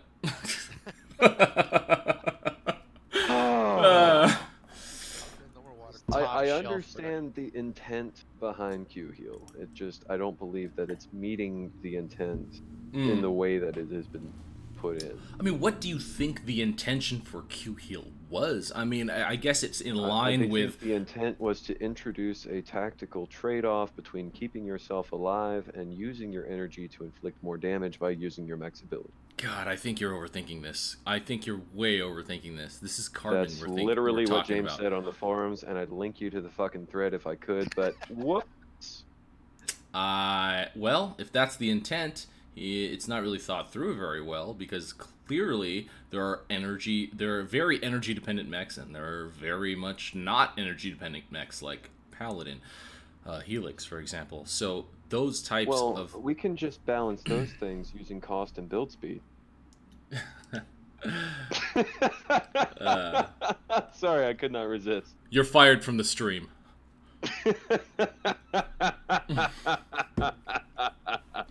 God damn it, Frisky. Okay. Well, I mean, I guess that counts as an inside joke now. So for me, I think I know you guys all have your arguments, but I think the desire to keep it simple and less mechanical inputs and more thinking, that's what I prefer in the game. But there's just so much button pressing now. It's just button press spam at this point. Yeah, I like to see it as more of a strategy game than a Twitch shooter, but I feel like that's what the mech choice is which side of the spectrum do you want to be in? Pick that right. mech. I'm okay with the tactical, strategical, whatever reasoning behind it that you said, James said, as long as it could be properly balanced with mechs that roughly equally are dependent on energy. And as of most mechs don't actually need to use energy to inflict damage, especially when they're in ground mode. Ground mode's just basically good energy. And a lot of them do. Saucer and Warhog are insanely dependent on energy. I don't know. It's just So Q heal on Saucer and Warthog, I think makes a lot of sense. Q heal on Osprey, Striker, and Bomber feels broken a lot of the time. and Angel is also really dependent on energy too. So that's probably, and we're not even I talking think about the on freaking boost jump thing. energy-dependent decks, I think Q heal is a reasonable thing to have, and it makes a lot of sense, and I think it works okay. Also with boosting mechs and the or sorry, not with boosting and with jumping, if they did have a proper energy cost and cooldown, it would be roughly balanced for the more energy heavy mechs. What if all mechs were energy dependent? What if, you just increase energy cost of using sword, or you give Bomber some kind of energy cost, whatever? What if all mechs that when they were trying to use an offensive ability suck down the same sort of energy that you can expect Hog and Saucer and Angel to do? Conceptually, Would that sure. maybe make Q heal better? Conceptually, sure, but easier said than done. That's a very that's a monumental task. You gotta make sure all that put stuff. 3 question marks on it. Sure. Like that's easy to say. It's like, hey, why don't we just make all of them? If the problem is they're not all energy dependent the same way, why don't we just make them energy dependent the same way? Problem solved. No, okay, that's like. If make all the poor people rich. Yeah, why don't we, if the world hates each other, why don't we just implement world peace? God, why didn't we think of this before? No, it's not. That's not how it works. You have to you have to be able to make these things happen the right way and not make everything explode. Okay, so we went into that enough. Snowball effect. Oh God. Molten lava. Into a lot of Smartens questions. That feeds into a lot of things that I'd like to see happen in the game, and that kind of goes back to to scaling. I like current snowball effect. I like current snowball effect if the maps are better. Because as it is right now, when the game hits the 15-minute mark, you're like checking the time. You're like, man, this is a really long game. And the mechs are starting to get really high level, and people are pumping out like Goliaths and Berthas, and it's starting to turn into a stalemate. And it's like, I like a game that lasts less than 20 minutes. I like saying, okay, let's play a quick match of AirMech, not like, oh my god, this might turn into an hour-and-a-half long Rex versus whoever the fuck it was. I kind of see those as two different things, because I get what you're saying. I understand the correlation between them, but one is potential for stalemates, and the other is how small advantages can easily become big advantages, or quickly become big advantages, and if that's a good thing to have. But literally the purpose of snowballing is to make the game end fast. I don't know if you could put it so that that simply. If there was a fight, whoever won that little fight, okay, now you just win the game, let's play again. That's bullshit. That's if we want that to be the game, then I quit. Hey, so for people that may not know, not me of course, snowballing, what is that? Snowballing, that's when you have a snowball that rolls down a hill, but it picks up more snow, so it just gets bigger and bigger. So snowballing is usually referring to the phenomenon of something small getting progressively larger and larger, usually in an uncontrollable and unavoidable way. Right. So in this case, referring to a player advantage, that I get a small advantage. Oh, I got the middle outpost. Well, now that small advantage is just going to turn into a really big advantage, and so it basically means that if I get middle, well, I just straight up win the game, and there's really no point in you even trying to fight that. Right. I think it's not some amount of snowballing is necessary. Okay. Some of it, yes, I agree. But it's how easy to get at hand. How that snowballing plays out, I think, is very important. God, I don't know where to go with this. There's so many things that I could say. Do you remember the old days when everything was based on socket units, basically? Do you remember when I wrote a 6-page essay on the forums about how we can prevent stagnation in games and different snowballing mechanics that are effective and not effective? I'm gonna call BS on that. 6 pages is ridiculous. Okay. I think ultimately my main suggestion was that the whole upkeep thing needs to be reworked so that upkeep gets relocated to the fort, so that outposts don't necessarily make their army bigger. Okay, so I have a few opinions on that, and I don't know if either is right. So that could be true. That could And work. then you change the bonus from upkeep advantage to build speed advantage. What about money? Uh, I'm credit fine with the build advantage, speed thing. I think money and build speed, but smaller amounts of money, more amounts of build speed. The main thing was upkeep, because when you have an outpost advantage and it's like an upkeep cap of 3 to 1, anytime you have an upkeep system, it is to your disadvantage to push or advance the game, really, anytime you're not at maximum upkeep. So increasing your upkeep cap every time you get a small advantage means, okay, now that I'm ahead, let me slow down again to help compound that advantage. That you're incentivizing the wrong direction. I would say that I want to speed up the game as a reward for picking up this thing. Now, that involves some risk, naturally, but if I had the same upkeep cap as my opponent, and all I have different is that my build speed is increased, that means I can reach my cap sooner, and so long as I stay aggressive, I can push this advantage more and more rather than anything else, and I can make my army more replaceable rather than just try to get a bigger army, because that slows the game down, and that's what's boring. But you have to factor in defender's advantage in that scenario.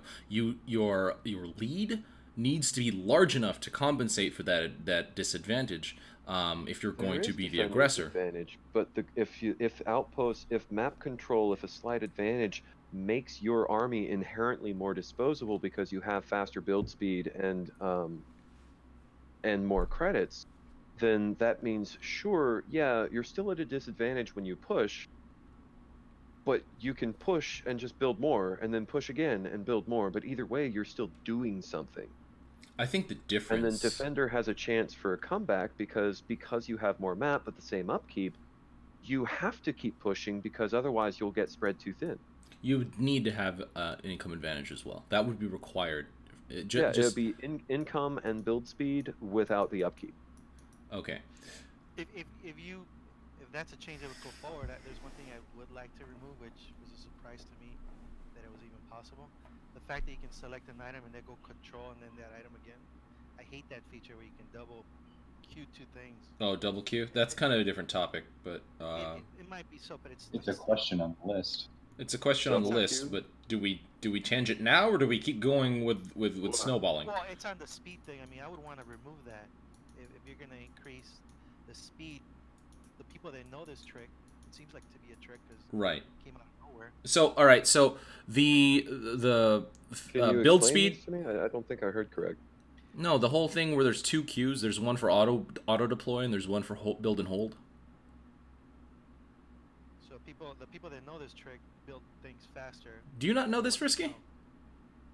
I'm still trying to grasp what precisely you're actually saying. When just you... the fact that there's two independent actual build queues simultaneously with each other. So if you toggle the control build modes, you can just build twice as fast. It's not actually twice as fast. It's however many outposts you have as fast. So there's a build and hold queue, and then there's a build queue for each individual outpost. Is that right? I'm not sure if that's right. Yes. Okay. So it's for every outpost. Yes, so theoretically speaking, if you have 4 outposts, you're closest to is the one that it gets built at. Right. So if you're queuing up 4 Goliaths that take a ton of time to build, in theory you could go from post to post to post on duel or something like that and have them all queued up at the same time and build at the same time. And roughly take 1 Goliath's build time worth to build 4. I didn't know that. I didn't know that if you had more outposts, you can do that for every single one. Okay. So I mean, that sort of negates the fact that outposts could make you build faster. Like that exploit, if you want to call it an exploit, build speed is no longer that relevant. It's I don't know. A lot of people don't think so. It's utilizing the mechanics that you have at hand, and here's my problem with it. In a completely unknown way to benefit you in a way that's not intended by the developer. It's not intended. That's the thing. It's the product of a side effect of a logistical problem, because you had units that could auto deploy, but you also they also wanted to give you the choice of units that you could hold. I mean, they can just unify the build queues. I don't really think it's very cool. to have multiple build queues for different outposts. It's really stupid to me that you can fly from post to post to build stuff. You can't just tell your units to build at specific buildings. I don't know. I mean, they just gotta unify it. It doesn't make any sense. Anyway, other than that, let's say that gets fixed, if you want to call it fixed. Oh my god. Okay. Thanks, Frisky. No probs, man. I'm here for you. So other than that, if we encouraged build speed, sure. So the way that I see it is, it will make it better, your preference, but it still won't really fit, like make things good enough. Like, You seem to have lost your train of thought. No, it's still okay. It's still gonna go to a mid fight. You get mid. Is it gonna be you get mid, you win? You'll still have the advantage. If I don't push, I won't lose my advantage. That is the motivation. Like, forget hitting max upkeep, because people still turtle in the past, and even now people still turtle up when they hit max upkeep. There's no reason to push if you don't think you're gonna win the exchange. Okay, so we just need to find a way to incentivize people to keep the game moving. And I don't think and that's the thing, I don't think that universal upkeep and increased build speed will really accomplish that well enough. So what do you want? Like Advance Wars? Oh god! Where like every outpost you pick up gives you an extra 20% firepower and armor. Okay, when it comes to this problem, what the fuck is that? All right, when it comes to this problem, I want a lot, and that's a problem. I think what is going to be required to fix this probably the worst problem in my opinion in AirMech, this whole game flow problem, is a lot. It'll be improved maps, improved map editor, so maps can actually be better, and different dedicated outpost types with different benefits. Middle, for example, always should be the build speed. Increased build speed. What about all outposts just being the same, and there's not like a hidden mechanic where, oh no, that one's a factory, oh no, that's a power station. No, I feel like that's unnecessarily obfuscating the game. I disagree. So, I mean, it was like that at first. It just wasn't communicated clearly enough. And you didn't even really feel it very much, except for the upkeep thing. The build speed thing, I didn't really notice that much before. It makes a much bigger difference if you're spamming light units. Right. Well, okay. Maybe nowadays. Before, I didn't really feel it. Folks with Jackals, you're like, huh, these used to take 3 seconds to build. Now they take 1. But wait, it doesn't increase your build speed by 300. Just increase it by, like, maximum of 90 or when you something get like that? Both corners on Sandrum, the stats get kind of silly. Okay. Anyway, so I think it would require better maps, better outposts, and this is gonna, I think most people will hate this. I would prefer that economy gets transferred back into sockets. Does everyone hate me? Yep. No. So instead of capturing outposts to improve your credits, RUI would prefer to see moneymakers come back to be standard. Right. And I don't want those to be loadout items. I want them to be outpost standard. Like, you hover over the post, and then you have a different build menu. For example, you can choose what sockets. Don't waste the loadout slot right. on It's stupid, right? Socketable it needs things to be like generators and lunchbox. And, it needs to be built into the outpost. And if that, if the loadout conundrum is solved, then you can choose to spend your money and time on either building up your economy or building up your army. These are relevant strategic choices. I'm sorry? Yeah, I think a good way to implement that would be like treat the sockets like build pads. Did you ever play Battle for Middle-earth 1?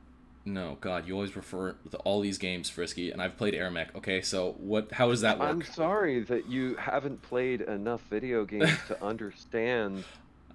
I haven't played all these random strategic games, okay? Basically, what you have is you have what appear to be sockets surrounding a typical outpost. but you click on the socket, which opens a small radial menu, and you just click whatever wants Yeah, to grow out that. of that socket, and God. it makes it happen.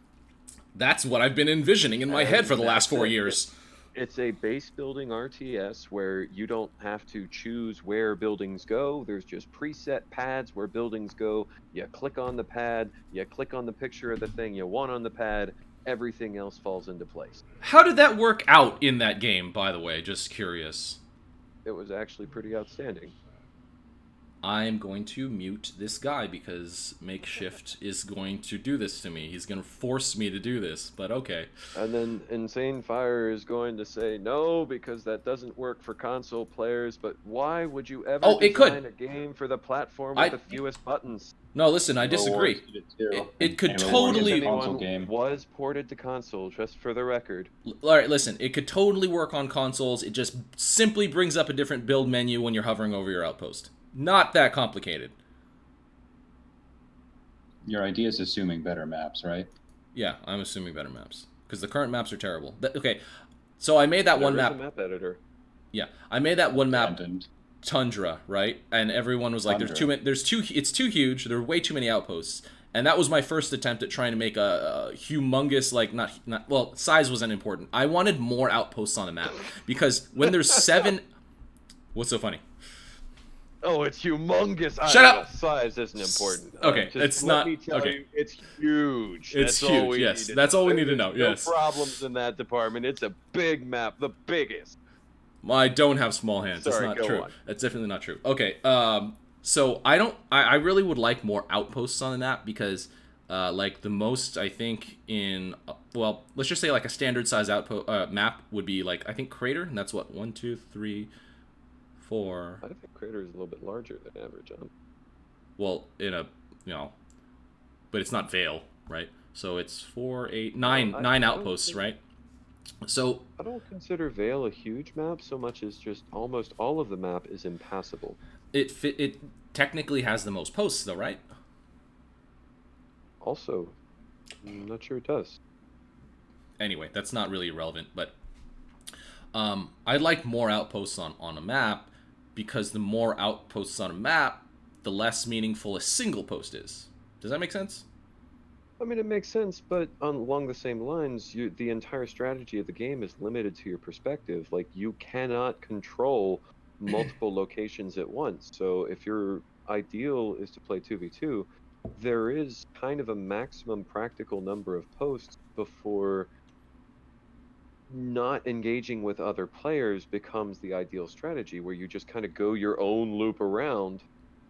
Because there's too many posts to keep track of. There's too many things to manage. I think with proper neutral placement, and I'm not saying I know what that is, but I think the neutrals don't reproduce. The neutrals don't reinforce. I think the something more the size of duel is really ideal. The thing that I'm worried about is early game, because by late game, I would want the majority of posts on a map to be taken and most avenues to be opened up, because that's when you'll have a lot of units and a lot of things to move back and forth. I would rather the game be much more dynamic unit-wise, pushing and you know, rushes than it is now. A lot of the game right now is just a lot of a lot of the game now is just harass. It's very disgusting. So what? Some kind of alert when they're shooting one of your. Put that in the requests, please. That's completely unrelated. You're also kind of quiet, Makeshift. Huh? I think you're kind of quiet. Your mic is quiet. Yeah. Again, that request, Makeshift, type it in the request, because I find that to be completely unrelated to the topic at hand. Well, you're talking about harassment. He's saying, what if there's a little bow marker on the map when you're getting harassed? Just because I mentioned harassment doesn't mean we can start talking about things related to harassment, okay? That's not okay! That's not how this is gonna work! Well, because you said that, I'm talking about, you know, because we're having the issues of multiple outposts. It's kind of hard to control them all because, you know, Happy Daddy does this crazy stuff on the left side of the screen, and you're on the right side. Maybe the solution is alerts. Hey, this outpost is being attacked. You still have the mini-map. You're harping so much on neutrals that the neutrals need to be positioned better, the neutrals need to be stronger. but once the neutrals are cleared out, like they're gone, what if your base building idea was actually put in where the sockets are now kind of permanent fixtures that can't really be picked up and moved? What if you That's just start fine. with more sockets your color that what? are already populated with defensive units, so Start that with? harassment becomes less of a thing? Oh, I don't like start with. I want it to be a So, like, choice. what if you just had a pair of your own turrets at every base? So that's the type of thing. That's the type of pre-building that or building that I would be okay with in pregame. like Wasteland.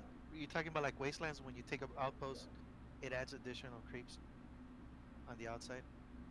I haven't played a don't lot think of that's what he was Wastelands. I saying. played like 10 minutes of it Yeah, because so, it hasn't officially been released yet. So, and I know I'm just going to be what are you disappointed. talking about? We're in beta. It's carbon. Nothing will officially ever be released. So, Maybe what he when was I'm saying, 40. what he was saying is when you get more outposts, you get more creep waves. What were you saying, Frisky? Well, you seem to be putting a lot of focus on the idea that more neutrals or somehow better neutrals as far as positioning or strength is going to somehow mitigate the downsides of having a ridiculously large map with lots of outposts. And I'm saying if there are a lot of outposts and you're concerned with having a lot of outposts and weak neutrals is that harassment becomes too much of a problem, then what if you have your base building thing that there were just some form of you already have a kind of anti-harassment basic turret sort of thing pre-installed on most of your output? I would be okay with being able to make a choice between pre-built turrets or pre-built economy-related units. Generators, moneymakers, etc. So as long as the player has that strategic option, then that actually sounds good to me. But if there are like 12 outposts and you want individual outposts to be less significant, You're not gonna start with 12 outposts, Frisky. You're gonna start with you're not like starting two. with that, but you're Right. saying you want that many neutrals. Like Vale has 6, and you're saying that's not enough. Yeah, I'm saying that's not enough. Or no, it has 8, and Eight. you want more than 8. Right. No, but hold on. still, that's Oh yeah, 8. Oh, Crater has more. That's funny. but that's still a lot of outposts, and if you want one to be less significant, like that's great. But like, how long do you want to be playing a match of AirMech for before the game is actually over? I don't Like, want I don't want all the outposts to be taken on the map. It could happen sometimes. Sometimes. That's fine. It's fine if it happens sometimes. So a game of AirMech where they've actually managed to capture the whole map is just that would be rare. Not something that would be rare in my opinion. That would be like 1 out of 50 games. That would be you ever my even preference. Get to fort, like, because it's always going to be easier to push the neutrals, and if Well, it's not the easier, distance, then you just don't bother taking it. The distance between fort to fort doesn't have to be humongous, but the map itself can spread out perpendicular to the forts, for example. Or because what you're talking about is just like basically top outpost on Twin Peaks, and you're like, well, why does everyone go for bottom? There's a perfectly good outpost over there. right. There's an objective in mind. You have to make that objective, and you're going to very quickly flesh out what you can and can't do to be successful on that map. Right. No, I really like that comparison. Win. I really do like that comparison. Because sometimes it could work, but generally it doesn't. That does not sound like strategic and varied gameplay. It just sounds like you're punishing players for being creative.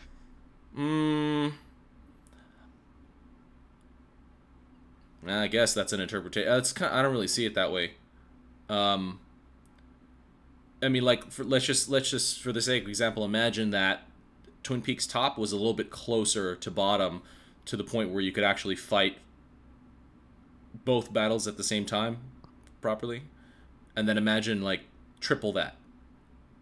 And then if the distances between the forts aren't ridiculous, so you'd have to have something with the forts with only a couple outposts. Like I'm picturing where the forts are close. You have something like Twin Peaks, then you copy paste Twin Peaks above Twin Peaks without the forts, and you can expand away from the forts if you want to. That's kind of, yeah, that's the kind of the gist of what my example I was giving. Okay, so that once you've captured that first kind of mandated couple of posts, you can either continue the artillery war or divert resources into extending more Right. outposts and ideally growing that advantage. Ideally there will be more side paths or like underpass paths, something like that, so you do have that option to go straight to fort with whatever neutral obstacles we do choose to put in the in the map.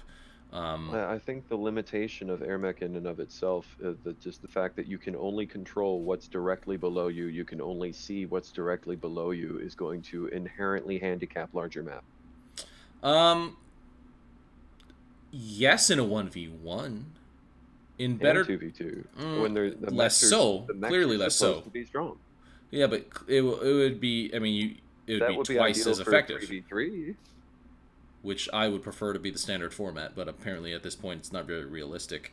Well, you just don't have enough people in global chat right now to populate a 3v3. Different problem, completely different problem. Well, I mean, we're talking about ways to make a game better. If there's no one playing the game, it is kind of hard. I guess so. It's kind of a moot point entirely, the fact that we're even here. I mean, we don't have to.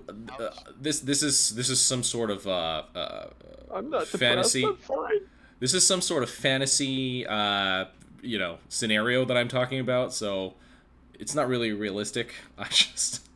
I'm just kind of spitballing my ideas here. It's okay. I like living in your fantasy world. Okay. Ooh. Let's move on a little bit. I think we've talked about that enough. The next question is Bucky's. How can we make them meta again? I'm not really sure that it's a question that makes sense. Because I feel like it's a question with a moot premise. Yeah. If you ask a newbie, Bucky's are pretty meta. Bucky's are pretty meta for everybody right now. No, I would say, yeah, Bucky's until the Aegis comes out, Bucky's are standard. Yeah, Bucky's definitely have their meta application. Again, Aegis is something that should die in a hole. No way. But yes, let's make sure that stays up for everyone to see. Oh no, it's gonna be. Hold on, I gotta scroll. There. Oh, that's as far as it goes. Anyways, yeah, Bucky's have their. I mean, would everyone in chat agree that Bucky's definitely have their application? I would say so. I think I'm going to personally take credit for that yet again. Okay. You're welcome, Bucky's and Bucky lovers everywhere. What a surprise. What did you do? I was the person who kept pushing, we should have them be inherently inaccurate to make them good for suppression or support, but not really sniper units. Does that mean you made Pepper too? No, Pepper was just a thing that James made when he was bored. He's like, what if there's just a big missile launcher that didn't move? Honestly, it was an easy unit to make, right? You get the base turret thing, just like they did with freaking Stinger. They literally just Frankenstein units. I don't know what's so confusing about that. Just someone got bored in AutoCAD, and they're like, yeah, what? That wouldn't take too much programming. Why does the Pepper exist? Because it's an easy unit to make. Done. You cut half of the Bucky off, stick it on a turret base, and we got a unit. That's it. Damn. I don't really think there's much to it. Bucky's used to always hit every single shot, and so it was always this really careful balance between, well, if they're actually good, then they're just a tank range extender, so you had to find some way to make them good, but not too good. Turns out accuracy is actually a pretty balanced way to do it. Now, everyone hates RNG, but at the same time, it's a reliable and consistent RNG that you can plan around. It's reliable? How? In the sense that, as you're closer, in numbers, it's more it's accurate. reliable and if you have several numbers. Buckies, or if you're shooting more than one target, you'll do consistent damage. Even against one target, you'll still occasionally hit. It's something that I feel. Damage. Okay. Something.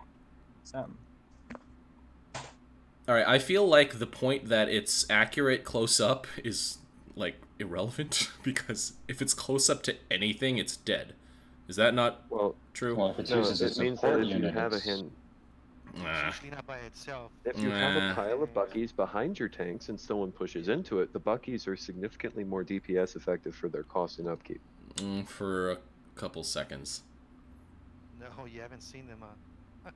They do Really? a lot of damage. Okay. Buckies do a lot of damage. Lot of But damage. they're glass. I think Bucky is in a really good balance spot right now. It's good. Okay. I would wish the Aegis would. It's good. It's Well, easy to counter, but it's also really good. It's like, goddamn, it's a miracle unit right now. I love Bucky. So the Aegis, how many rockets can it shoot down? I'm wondering about that. Do you guys It's know? not consistent. Aegis It's, can go die in a hole. Goddamn it! Don't even ask that yeah. question. It's not consistent. It's kind of RNG based the way that it And works. If I Bucky remember in no correctly, way should it's, be balanced around Aegis. It's a 40% chance that one laser shoots down one rocket, if I remember correctly. Right. So it's going to be inconsistent. At less than half, it's going to be inconsistent. So I just like making. With the rate of fire of Aegis and with the speed of the rockets from Bucky, one Aegis can usually reliably counter 3 to 4 Bucky. What were you going to say, Smartin? I was gonna say I did testing once, and the Aegis has to reload every now and then, so now it goes like. Ah, then yes, that's the- that is true. That I It's forgot weird for that a that's how. It, laser. yeah, I forgot that that's how it behaved. So it does behave like a lot of the other units, where it has a fire time, a reload time, and like you know, all that stuff. Makes lots of sense. Right. Let's move on from Bucky's because that was weird. Better maps, balance, overkill's questions have been kind of covered. What does the game need so that new players will naturally play in a way that eventually encompasses everything that AirMech can offer? Stop getting partnered with OP players. No, listen, That's not gonna happen. I want to point out that this question is basically how do we make the game succeed? And there is no answer to that. That's ridiculous. That's a ridiculous question. Make people enjoy games like AirMech. You have to fundamentally change what people enjoy doing, and AirMech just isn't one of those things for the most part. Yeah. Like even a quote unquote successful game like StarCraft, I mean, you go to their forums, it's like, oh man, the community's so dead. There's no esports. Everything sucks. It's the exact same story. People don't like strategy games anymore, so you're gonna be lonely. Right. So I don't think there's an actual answer to that or real point The to answer discussing is play Fortnite. it. Okay. You add more arbitrary units. Just increase the cool factor, I guess. Get Markiplier to play it. All right. Overkill then asks, has Carbon been good developers recently? I don't know how to address that. We don't know what they've been developing, Yeah. so hard to say. So hard to say. Yeah. Have they been good developers for AirMech recently? Can you be good when you haven't really done anything for a couple months? Probably almost objectively no, but is I think that it's fair to relevant? say, if I don't come home tomorrow, I've been a bad husband. without telling your wife why you're not there. Probably no. Right. Yeah, I'm gonna You say haven't by been home default, for a probably month. no. Right. But here's a better question: is it any of our business whether or not you and your wife have a healthy relationship? I don't really think so. So, well, it might be Makeshift's business because you guys. Anyway. I spend way too much time on this game. Sure. All right. So let's go to Smartin.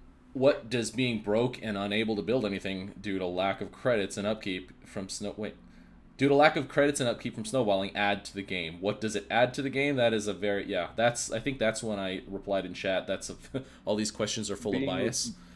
Being on the losing end of snowballing is, I think, mostly just a problem when the people who are winning just won't frickin' push.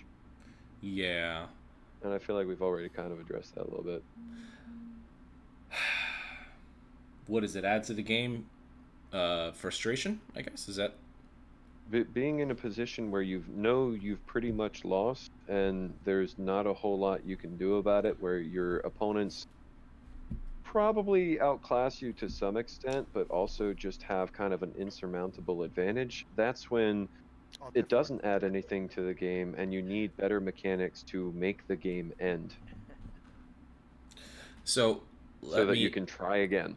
let me take this question and turn it into a statement, which is what it actually is snowballing makes the game frustrating.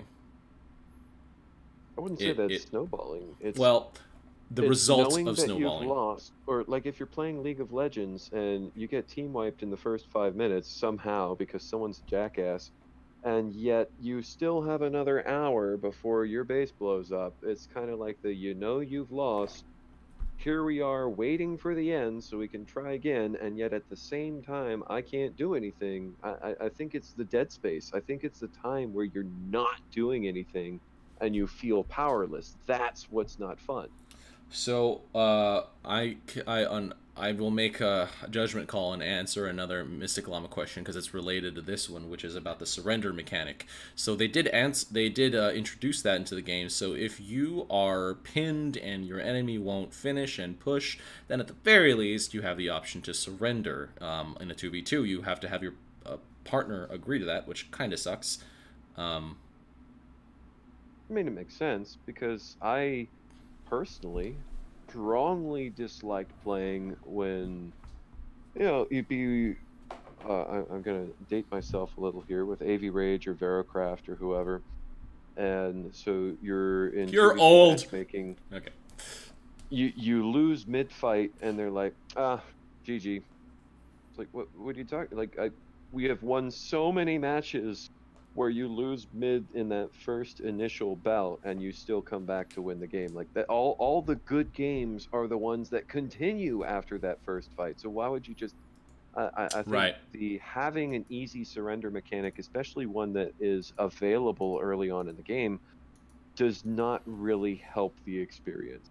I think it encourages people to just give up and disconnect at the first sign of trouble, and you don't get any back and forth games, because those are the ones that you really remember as the ones that you had the adrenaline pumping the whole time, and it was back and forth and whatever. So this is not a good point, but I'm going to say it anyway. That attitude of losing the mid-fight and wanting to quit could obviously be changed with better balance and mechanics that we've been discussing. So should the game be better, be more balanced, and game flow improves, then maybe that won't really even be a problem.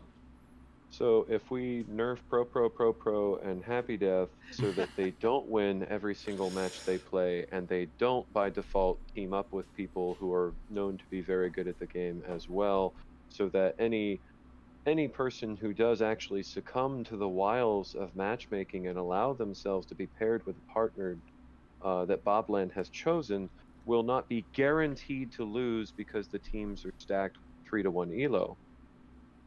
Maybe if we nerf those players or force them to play matchmaking to heart, that the game will by default be balanced. God, I hate you. I hate you so much. I feel Make all the it sound rage. Sounds like a plan. Every now and then I like to play random matchmaking and just pick a teammate from the world, and I'll be honest, they're usually pretty bad. And the other half of the time, it's Mystic Llama stream sniping. So James did mention, I don't remember where, probably in Discord, that the changes, there could be changes to surrender, and that the requirements for surrendering will change as the game progresses. Meaning, during early game, you'll have to wait longer, or it won't even be available, but it'll become available after a certain amount of time, and you'll have a shorter wait. So that type of attitude where you just lose mid and want to give up, in those situations, surrender could not be available by that time. So that might also, alleviate those concerns. Yeah, a little bit. They'll just do the alt div 4. Sure. But or there's you could nothing just to stop take them from that. Yeah. I mean, why do people not just leave the game? It's because you think that somehow the matchmaking or the rewards or the kudos system is going to somehow penalize you for leaving rather than surrendering. So it does draw out what people already want to do. So if you're already committed to leaving, why not just allow people to leave? I figure you could just Right. take surrender out and just stop penalizing people for leaving. Just give them the fucking kudos and they'll be fine. There definitely needs to be a built-in way to do that. Like, you can't just Because say... if my teammate is at that point where he's like, you know what, I quit, then you'll let him quit. And it'll just say, leave the game. And there'll be a little asterisk pops up to his name. And I have to play with Natasha. That's sad. Let's move on. I'm sad. Oh, and we'll move on to a topic that will make me way more excited, I'm sure. Late game units. Do straight upgrades of standard units add anything to gameplay variety other than needlessly making units fatter bullet sponges? Can someone convert that into a statement? Yes. One sentence, Frisky. Convert that into a sentence instead of a question. Or Sorry, makeshift. my mic died. My headset died for like 10 seconds, so I have no idea what you said. Oh, I read the question. You heard the question being read, right? Which one? Late game units? Yeah. Yeah, heard that one. I said convert that into a statement because the way that it's written, it's basically a statement, not a question. I think a lot of times late game units are viewed as an upgrade, but that's strictly a byproduct of their HP density. That when you actually, and this is something Overkill and Maple Sage love to do, and what Dissonant used to love to do, is just say, oh, but the credit to HP ratio and the damage to HP ratio, and you're doing all this math and you're finding, well, Goliaths are so much less efficient than everything else. We need to buff Goliaths. And you're like, are you kidding? Goliaths are the standard. Goliaths are better. But they are less efficient. That you actually will do more damage for the same cost and upkeep if you build lighter units. But the problem is they're so much easier to pick off. I think that's more symptomatic of an overall mech versus units balance being off kilter rather than later game units being somehow inherently stronger. They're being denser means that they have more longevity and they're harder to pick off. Okay, I'm gonna make this into a question then. That point into a question is, yeah, mechs get stronger, do more damage, so the need to protect, I guess that's kind of a weird way to put it, but to protect units from being picked off does increase. So with the current health pools of Goliath and Devastator and Gorgon, the three staple late game units, are those health pools appropriate for that idea right now? Or are they still too high? Anyone? Well, I am biased towards thinking they're a bit spongy. Yeah, I mean, I would hope that the majority of us would say at the very least they're a little high. A reduction in health would probably go a long way to improving quality of life in the game. I think if mechs weren't as strong, it's not necessarily the late game units. I would be the weird guy who argues no, that it's not too high. If the mechs weren't because as strong, the reason you transition into the Goliaths and the Gorgons is because if you stick with Longhorns and Seekers, you're going to lose all your units, but you're not going to lose them to the Goliaths. You're going to lose them to the fucking level 12 bomber that lands behind them. So are you saying that if mechs did not scale up so high, if their damage didn't scale up so high, that people would have a higher motivation to continue using Longhorn and Gemini in the earlier game units? That is precisely what I'm saying, No, yes. I think the mech scaling makes the earlier game units significantly more likely to just die instantly due to the mech harass or anything like that. I don't think that Goliaths are inherently better than Longhorn. I think if you played a no one's allowed to left click game, that Longhorn and Dillos and Zippers would actually be a significantly better option. I think if that happened, that it would not go the way you think. It would maybe a little... Oh, go ahead. I don't mean to interrupt, sorry. No, go ahead. Change where they allowed you to build any unit at the beginning. There were no level locks, and the late game units were essentially useless because they were less efficient. Doesn't that essentially kind of prove the point? Kinda. Which point? Mine or his? Well, we're not necessarily making different points. I Well, the don't know. point- I want to feel like I'm arguing with you. I think more yours though. Basically saying that if you had the ability to build units, late game units in the early game when mechs were still weak, which would be closer to your idea of, slower scaling, then you would Like, probably the pick reason I build Gorgons is because I know when I have 6 flackers, right. Saucer just it can still abduct them without dying once it hits level 10. But if your flackers are enough to handle the saucer, then you might as well just build the flackers because they're cheaper, and then you can probably build them faster, Exactly. and then you They're can dedicate cheaper, more they're credits more to other efficient. things. Right. Yeah, I think lighter units are better with weaker mechs. So, I wouldn't say that heavier units need to be nerfed or that heavier units are too good. I think the reason people lean on heavier units is because mechs are too strong. So the reason that I don't think that would work that well is that the degree that you would have to reduce scaling would have to be really high. It would have to be like a quarter of what it is now, something like that. That's what my guess would be. I may have said it before, but I'll mention it one more time. My ideal for mech strength versus unit strength is incompatible with Carbon's intent. Right. So this is another one of those moot points where it's never gonna happen. That's pretty much the entire basis of this whole discussion. Yes. Yeah. This is just an exercise in fantasy, man. Just go with it. Oh, why do you Ride that white pony all the way over the rainbow. You make me want to stab a fork into my thigh. That's a pretty good place for a fork, honestly. No pull at all. Okay. Ideally, the Carbon will have that, I believe. I think I remember this section. I'm sorry? You're kind of breaking up, man. Is that based? I think the talking about how it's incompatible with Carbon. I think I remember the discussion on this, where James said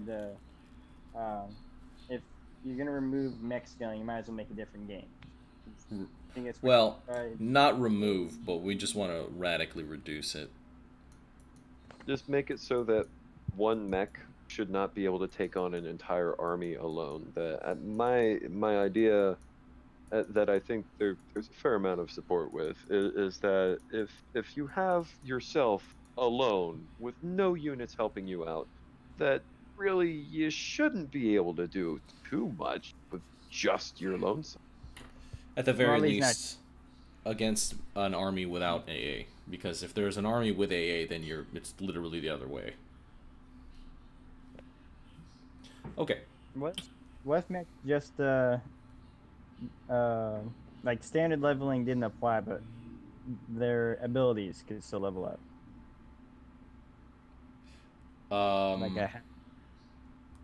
But I mean, Carbon still wants the mech to get a lot stronger. They want the mech to be awesome at the end. So. Right.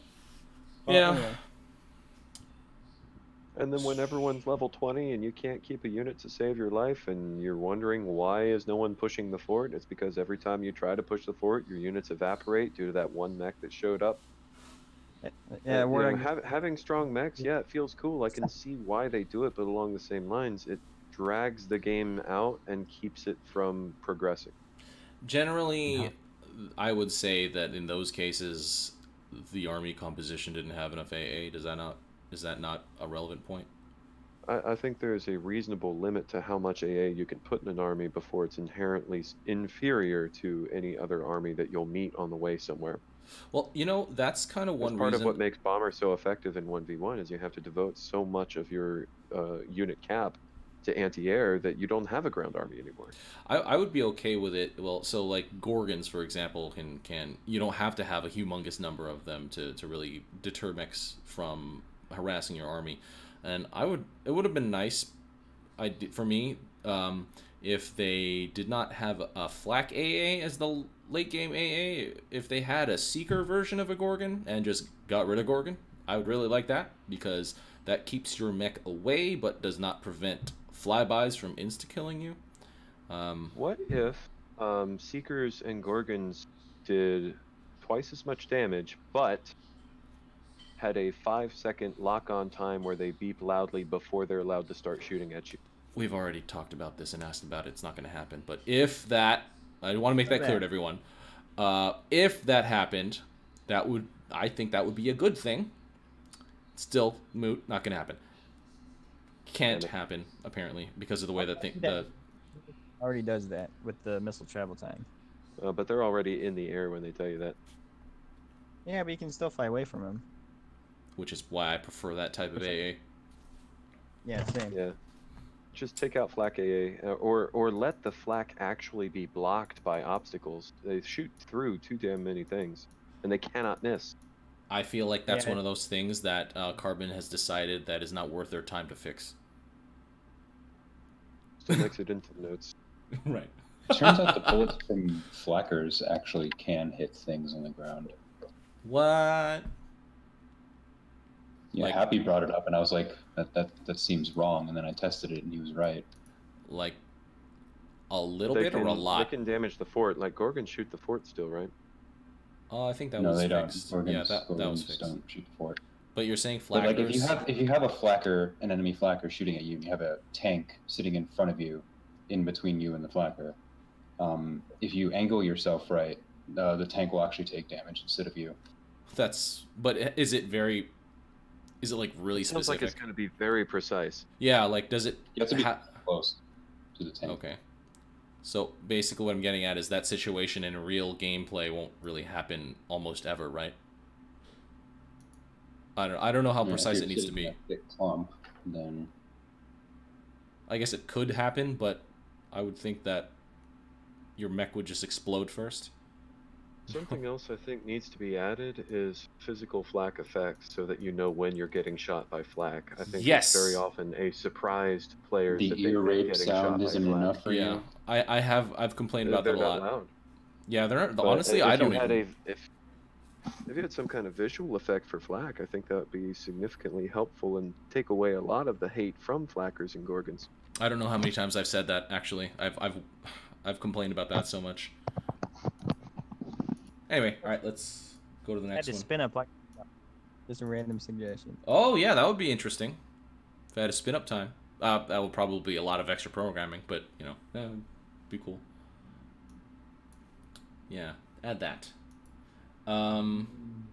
Cheesing. How much is too much or too little? And how does it stand currently balance-wise? I have been very back and forth in the past about cheesing. Ugh. I don't know. I would be okay with cheesing if one of our previous suggestions went through, which is energy requirement for unit draw. But the way that it's built into the game right now makes it really weird. It draws it from the mech instead of the post. And it's currently set to 0. Philosophy. For cheesing, I would just draw the same parallel as you would to a game like StarCraft, where it's something that should be effective, provided that it is not responded to. But if someone knows that it's coming, or sees it very quickly and acts to deal with it, it should be something that is fairly straightforward to nullify, that it's a high-risk, high-reward sort of maneuver. In AirMech, there's almost no way it can be a high risk. Because it just costs infantry. It's more low cost, low success rate. Right, exactly. It's been helped quite a bit by the fact that outposts start at 0 energy now when you capture them. A little bit. I mean, I think that helped significantly, because otherwise, as soon as it changes hands, it's like, well, you lose. But now there's still, like, it might take 30 seconds to lock down that post. I think cheesing has been helped quite a bit. It's definitely not as bad. But I wouldn't say that, you know, people who cheese in this game are going to be the most successful players. I don't think if I'm going against Happy Death or Pro, the thing that makes me lose that game is not that they're going to cheese me, and I'm okay with that. Well, because you're mechanically and you're mechanically equipped and experienced. You have enough experience and reaction. Sounds like a euphemism for my penis. Yeah, okay, that's maybe it is. So yeah, because it's basically because you can respond to it properly.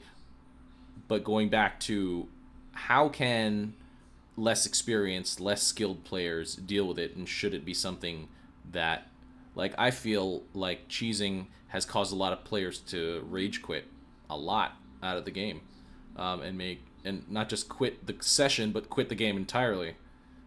Pre-starting posts and pre-game build. Because in any strategy game, I just build That's 3 true. racks and go straight Marine for 30 minutes and then just rush Yeah. you. I mean, that's cool. Although yeah, it's going to be really good, and I can get myself out of Bronze League, but still. But yeah, so the risk reward thing, it doesn't work in AirMech. I think it's what Mystic Llama was referring to. It instead needs to be low success rate, low risk, or low cost. I Low think cost, at low the end of success the rate. day, you just need more transparent tutorials and help for players to see, oh, here's this kind of strategy. What is the proper way to deal with this? Because when you play the game, the only way that you get better, the only way you learn to respond to those sorts of things. I mean, it's a PvP environment. I don't know. You see how you lost, and you either try the same thing and see how people counter you. I kind of disagree that you should put strategic advice in tutorials. Or stop getting so butthurt when you lose, and try the same thing and see how people counter you. I feel like getting let's put that in the is tutorial. not a good reason to quit. I think those are people frustrated more by PvP than frustrated by cheese in particular, unless there is a particular kind of cheese that just seems to be a little bit too pungent. Right. Opening creep harass. Yeah, opening creep harass. That's one of the particular ones that I think is very effective, very easy right now. Yeah, You're but dealing with your Smurf, are you? I feel like it's easy to deal with. I'm just resizing stuff. Well, don't worry about it. You can't really. I guess you can pick up the creeps. You could build infantry. Well, that takes time. You can.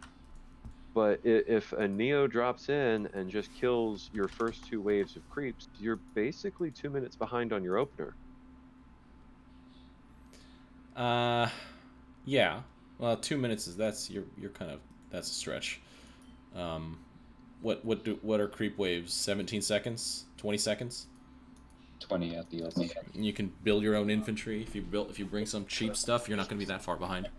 20 seconds. I'm sorry? 20 at. Okay, 20. So I mean, what do we have? Bigger creep waves? Does that solve the problem? I mean, I don't know what the big problem is with early creep harass. It's not hard to defend against. The problem is that if you're going to keep pace and take your own outposts on your side of the map, while simultaneously trying to prevent your opponent from killing your units, then you kind of need some anti-air if you're going to go any mech that's not Striker or Helix. In a 2v2, but as soon as you start investing in anti-air, you're not taking your outposts as fast. In a 2v2 scenario, why is it so difficult to not just pick up the mech, or sorry, pick up the creeps? Like, why is that? I don't really see that as a problem. Newbies aren't that fast. Well, that's a newbie problem. You don't have. Because I got time. I can just wait for you to drop them at the post. But you don't really have that issue. Like, how many newbies are going to do the early game harass? Not too many, if any. It's at the very most. Newbies go against someone who's not a newbie. It's one of the things that makes It's a different problem altogether. Your player who's got a week in the game going to be infinitely better than someone who just started the game. And I'm just trying to reassert the point that I think that losing to those sorts of strategies doesn't necessarily mean the game needs to change to accommodate that. Sure. Makeshift, turn off your speakers. I was wondering who was doing that.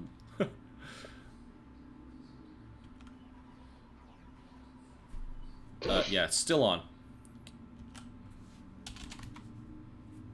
Oh, what's your next topic? Are All right, I think this is a good one to end with for now. It's another Mystic Llama question. Why? Because it's been 2.5 hours. Yeah, probably.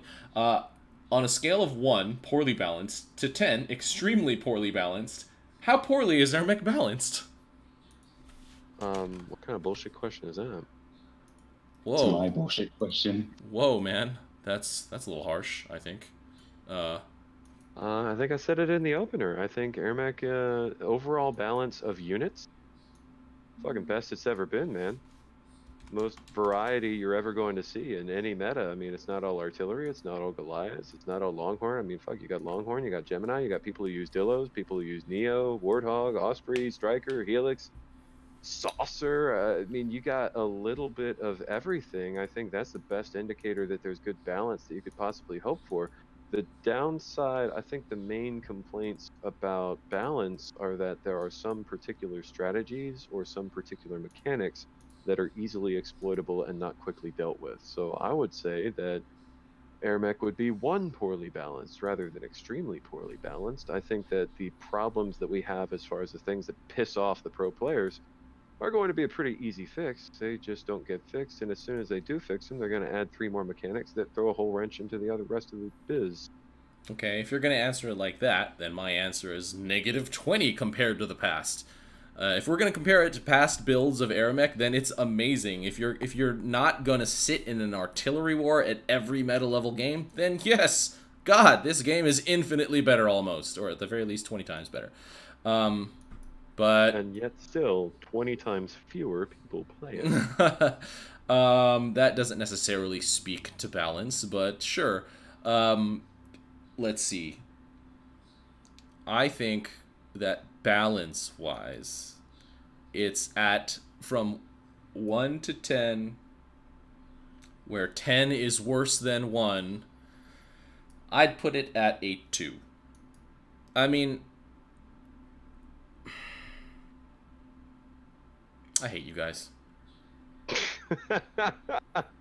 Love you too, RUI. Happy birthday. Okay. Actually, for our all-in voice, we could sing you happy birthday. Well, it's been a great time, everyone, and thank you for watching AirMech Talk, October 11th edition.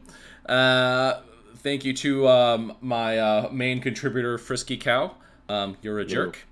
And I'm going to go eat dinner. So for everyone in voice chat, Doc, my Smurf, Molten, Mystic, Llama, Overkill, and Spartan, thanks guys for joining. Makeshift was here as well for a little bit. Everyone that's watching, I appreciate it. I'm sorry we didn't get to really address your text comments. If you're talking in Twitch chat, that is a mistake. Talk in Discord. At the very least, I can read those back. I can't really read back Twitch chat once I close the window, and you better believe that I'm going to close that friggin' window. So we will. This has been RUI. Okay. That's AirMech Talk. All right. No, with no, your star, no, FriskyCow, no, and no, that is game. No. Good night, y'all. I have the power to end the stream, you bitch. We will do this again. We will definitely do this again. It's at the very least cathartic for all of us that have been around for so long, and for some of those who haven't been around as long but still have the same level of annoyance and frustration. So it's likely going to be... can you do Thursdays generally, Frisky? Are you asking me, like, you want to do this again sometime? Do you I'm not saying... here often, sort of I'm not... it's... Hey, man. I mean, I think we had a fun time together, right? So, Dude, you call me any weekday, and I will complain for an hour. No problem. Wow, a whole hour. That's... you have a lot of lasting power. Well, I gotta say, you only asked me for 1. I gave you 2.5. That's more than 110%. I just want to throw that out there. That's very much appreciated, sir. So, why don't you get some rest? It's very late where you are, so thanks for... It is after 10. Right. Anyway, guys, anyone watching live, anyone watching on YouTube, we will plan on doing this again. If you have any questions, submit them in the the Grizzly Wing chat channel for AirMech Talk requests only. And we will pretend we are qualified to answer those questions. If anyone is qualified, then no one is qualified. All right, guys. Thanks for watching. Good night.